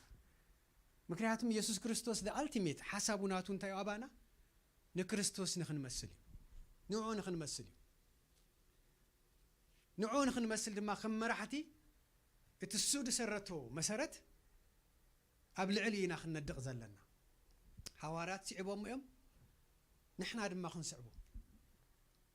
በይነይ ዝገብሮ ነገር የለን ምስ ሓወይ ግን ብዙሕ ነገር ክገብር ይኽእል በይነይ ዝገብሮ ነገር የለን ግን ምስ ካልኦት ይሕዋት ኮይነስ ብዙሕ ነገር ክገብር ይኽእል ነዚ ሓሳብ ኣብ ውሽጥና እንዳዕበና ክርስቶስ ተኸፈለ ዋጋ እንዳጠመትናስ ንሓድሕድና ብፍቕሪ ክንመላለስ እግዚአብሔር ኣምላኽ ይደግፈና ከም ኣገልገልቲ መንግስቲ ኣምላኽ ዝደሓነ ሰብ ዘበለ ኩሉ ኣገልጋሊ እዩ ምክንያቱም ሰብ ክድሕን ከሎ ናብ መንግስቲ ኣምላኽ ይዝኣቱ ናብ መንግስቲ ኣምላኽ ይዝኣቱ ኣብዛ ምድሪ እዚኣ ንብራ ዘለና ዘመንና ናይ መንግስቲ ኣምላኽ ምልምማድና እያ ንክርስቶስ ክንመስል ንገብሮ ነገር ኩሉ ንክርስቶስ ከነሐጉስ ንገብሮ ጻዕሪ ኩሉ ኣምልኾ ይኹን ስግደት ይኹን ጸሎት ይኹን ሰናይ ግብሪ ይኹን እዚ ኩሉ ግብሪ ኣብ መንግስቲ ኣምላኽ ኣብ ሰማይ ዝግበር ኣይኮነን ኣብዛ ምድሪ እዚኣ ኢና ንገብሮ ኣብዛ ምድሪ እዚኣ ኣገልገልቲ ኮይንናስ ክንመላለስ ከለና እንታይ ኢና ንገብር መንግስቲ ኣምላኽ ኣብዛ ምድሪ ክትግለጽ ማለት እዩ ኢየሱስ ክርስቶስ ጸሎት ክምህር ከሎ መንግስትኻ ትምጻእ ዝብል ጸሎት እዩ ምሂርዎ መንግስትኻ ትምጻእ ክብል ከሎስ ኣብዛ ምድሪ እዚኣ ክመላለሱ ማለት እዩ ክርስቶስ መጺኡ ስጋዕ ድወስደናስ ናይ እግዚአብሔር መንግስትስ ኣብዚኣ ንሕና ክንለማመዳ እቲ ክርስቶስ ዝጀመሮ ስራሕ ክርስቶስ ባዕሉ መጺኡ ስጋዕ ደፍጸማ ናይ ፍርዲ መዓልቲ ቅድሚ ምምጻስ ኣነ ንስኹም ነዛ መንግስቲ እዚኣሲ ንሰርሓሉ ንዓየሉ ግዜ ይተዋሂብና ማለት እዩ ምድሓና ክንሕልው ጥራሕ ደይኮነስ ምድሓና እውን ንኻልኦት ከነበስር ኢየሱስ ክርስቶስ ጎይታ እዩ ምክንያቱም ዝተቀበልናዮ ጸጋ ኣሎ ማለት እዩ ጎይታ ክንቅበል ከለና ምድሓን ጥራሕ ኣይኮንናን ተቐቢልና እቲ ምድሓና ውሽጥና ቀቢርናዮ ከነቕምጥ ደይኮነስ ምድሓና እውን ንኻልኦት ክንምስክር ንኻልኦት ከነውፅእ ፍቅሪ ኣምላኽ ኢና ተቐቢልና ዘለና ፍቅሪ ክርስቶስ እዛ ፍቅሪ እዚኣ ድማ ትሽረፍ ፍቅሪ እያ ሓንቲ ጥራሕ ኣይኮነትን ተበዚሓ ማለት እዩ ንዓይ ምድሓን ዝኾነኒ ቃል ኣምላኽ ስለ ዝሰማዕኩ ወይ ምስክርነት ስለ ዝሰማዕኩ ወይ በመስሙር እግዚአብሔር ኣምላኽ ቃል ውሽጠይ ስለ ድሕደረ ካለ ምክንያት ክንጽብጽብ ንኽእል ኢና እቲ ብክርስቶስ መድሓነይ ግን ኣባይ ጥራሕ ዝተርፍ ኣይኮነን እቲ ክርስቶስ መድሓነይ ብተፈላለየ መገዲ ንኻልኦት ንኸበፅሕ ግን ሕድርለኒ ማለት እዩ ኣብ መድረክ ጥራሕ ኣይኮንና ንዛረቡ ወይ ወፂና ንምስካር ጥራሕ ኣይኮንና ንዛረቡ ብኣፍና ጥራሕ ኣይኮንና ንክርስቶስ ንገልጾ ብግብርና ንክርስቶስ ክንገልጾ ንኽእል ኢና ድሽረፍ ፍቕሪ ኢና ተቐቢልና እዚ ጸጋ እዚ ዓብይ ጸጋ እዩ ኣሽሪፍካ ዘይትውድኦ ክበዝሕ ዝኽእል ጸጋ ስጋዕ ክርስቶስ ተመሊሱ ድመጽእ ድሰርሕ ጸጋ ይደለና ኢየሱስ ክርስቶስ ጎይታ እዩ ነዚ ክንድዚ ደኣክል ማዕለያ ዘይብሉ ጸጋ ተቐቢልናስ ቀይርናዮ ኮፍ ከይንብል ንርእስና ጥራሕ ሒዝናዮ ኮፍ ከይንብል መድሓና ዘየጠራጥር እዩ ምክንያቱም ድሕር ድሒና ኢና መንግስተ ሰማያት ንኣቱ ከምኡ ደይኮነን ኣሕዋተይ ምክንያቱም ሓቂ እዩ ሲኦል ኣሎ መንግስተ ሰማያት ኣሎ ነዚ ፈሊጥና ኢና ካብ ሲኦል ምእታው ብክርስቶስ ኢየሱስ ኣሚንና ድሒና ተኣሚንና መንግስተ ሰማያት ምእታው ሕሸና ኢልና ዝተቐበልናዮ ነቲ ተቐበልናዮ ኢየሱስ ክርስቶስ ግን ክንቀብሮ ኣይኮነን ኢየሱስ ተንስኡ እዩ ነቲ ዝተንስአ ኢየሱስ ክርስቶስ ድማ ንኻልኦት ከነብፅሕ ሕድርለና ማለት እዩ ስለዚ ኩላህና ኣገልገልቲ ክርስቶስ ኢና ኢየሱስ ክርስቶስ ንዓይ ይደግፍ ንዓኹም ይደግፍ ዝቕበር ጸጋ ኣይኮነን ተዋሂብና ነዚ ሕድሪ ክንፍጽም ሕድርለና ኢየሱስ ክርስቶስ ጎይታ እዩ ኩላህና ነዚ ሕድሪ ተዋሂብና እዩ ኩላህና ድማ ንኽንፍጽም ትብዓት ይሃለወና እንዳወዳእኩ ኢየሱስ ክርስቶስ ጎይታ እዩ ኣብ መወዳእታ ተንዝበልናየን ነገር ከዘክረኩም መኹድኤ ኖህ ኣብ ቅድሚ እግዚኣብሔር ሞገስ ረኸበ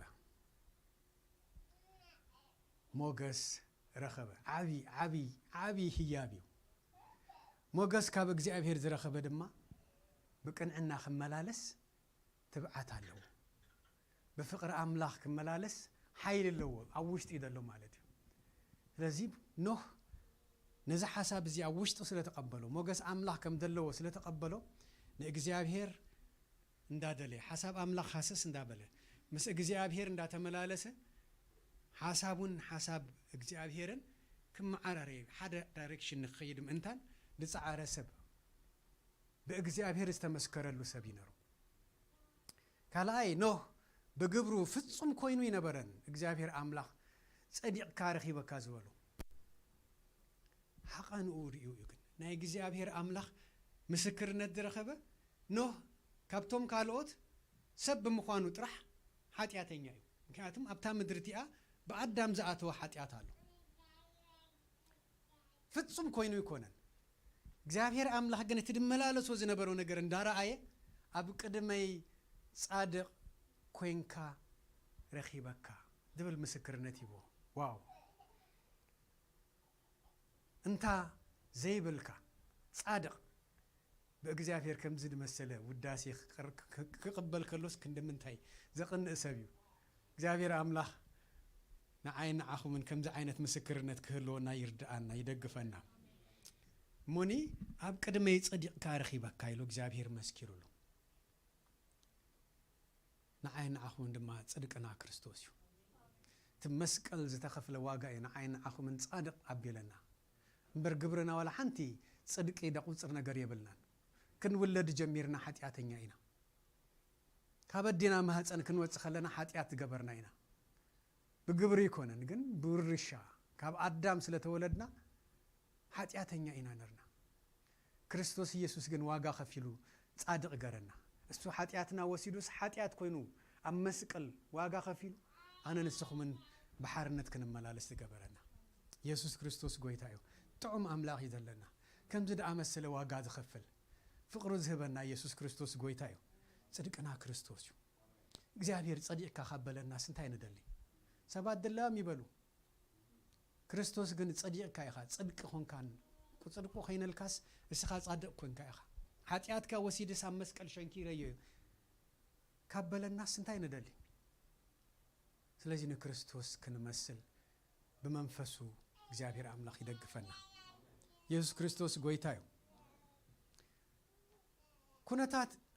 ንድሕሪትዮም ድመልሱና ደጊመ ክብለኩም ደሊ ኣብ ኩነታት ኣይንወከል ንጎ ተሲኢና ንእግዚአብሔር ከነመስግን ዝገብረና ናይ እግዚአብሔር መንፈስ እዩ نقول تسينا ويصلمات يدللو من دحري الناس صلميتنا إنا نوعل እግዚአብሔር አምላክ ተመስገነ ይሁን ኢልናስ ተመስኪና አመስኪና እንደሕር ብገስ ኮይና ግን እግዚአብሔር አምላክ ነጽልማት እንዳገፈፈ ወላ በጽልማት እንደሐለፍናስ ብርሃን እንዳሆነና ክንሳገሪና ኢየሱስ ክርስቶስ ጎይታዩ እግዚአብሔር አምላክ ይባረክኩም ምሕረት ዝበዝሐልና ጸጋ ዝተቀበልና ቅዱስ ህዝቢና ነጸጋ አሽሽ ከይነ ብሎ እግዚአብሔር አምላክ ይደግፈና ጎይታ መዓልቲ ኃይል ይወስኸና ጸጉ ይብዝሐልና ኢየሱስ ክርስቶስ ጎይታዩ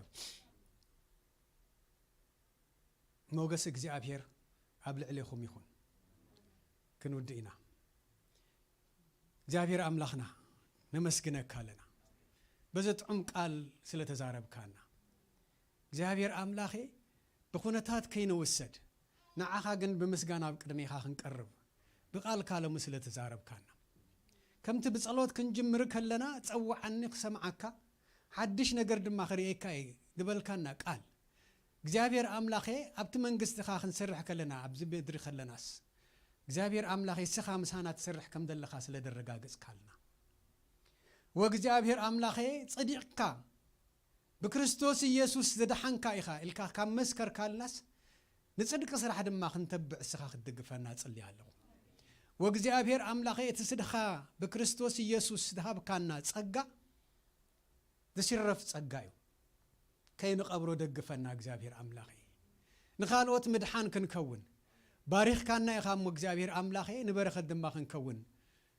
ልብና ደግፍ አላዕለና አጽናዓና አበርታዓና እግዚአብሔር አምላኬ ወስኻ ሓያል አምላኺ ኻሞኒ ሓይልኻ በአና ክግለጽ ፈዒድካ ኢኻ ንድሕሪ ድስሕበና ዘበለ ኸይኮነስ ክንጥምት ባኻ ግን ክንድገፍ እግዚአብሔር አምላኬ كصلمتنا خلو اب قدمينا برهان الله إلنا نباها خنصقع እግዚአብሔር አምላክ ይጽገመና خلوس اب قدمينا رهوالو إلنا خنصقعك እግዚአብሔር አምላክ ይخن حزن كلناس دصنانع منفسا ውሽጥ አይል ነው ኢልናስ በተባዓትና ባኻ خنصقع ክድግፈና ጽልያለሁ ወእግዚአብሔር አምላክ የነዚ ሁሉ ተገበር አምላክ ስለድኾንካ መቃልካ ስለተዛረብካና ይመስገነካለሁ ክንወጽ خلنا እግዚአብሔር አምላክ የስኻ ምሳና ወጽ نتدبل كالنا قال لإجابير أملاخ حزنا عندها سلاسلنا مسح حسابك خن السبب مع إجابير أملاخ يدقفنا كبر كلنا عخايخون إجابير أملاخ تمسكن نا إجابير أب فقري نا يودونا يسوع كريستوس سلاما صقان نا منفس قدوس حبرة حدنة مس كلكم يخون بروخاتكم مو نبرختكم تباريكم من خالقت نبزحات برختكم تكونوا እግዚአብሔር አምላክ ይደግፍኩም ይርዳአኩም ወዲና ለና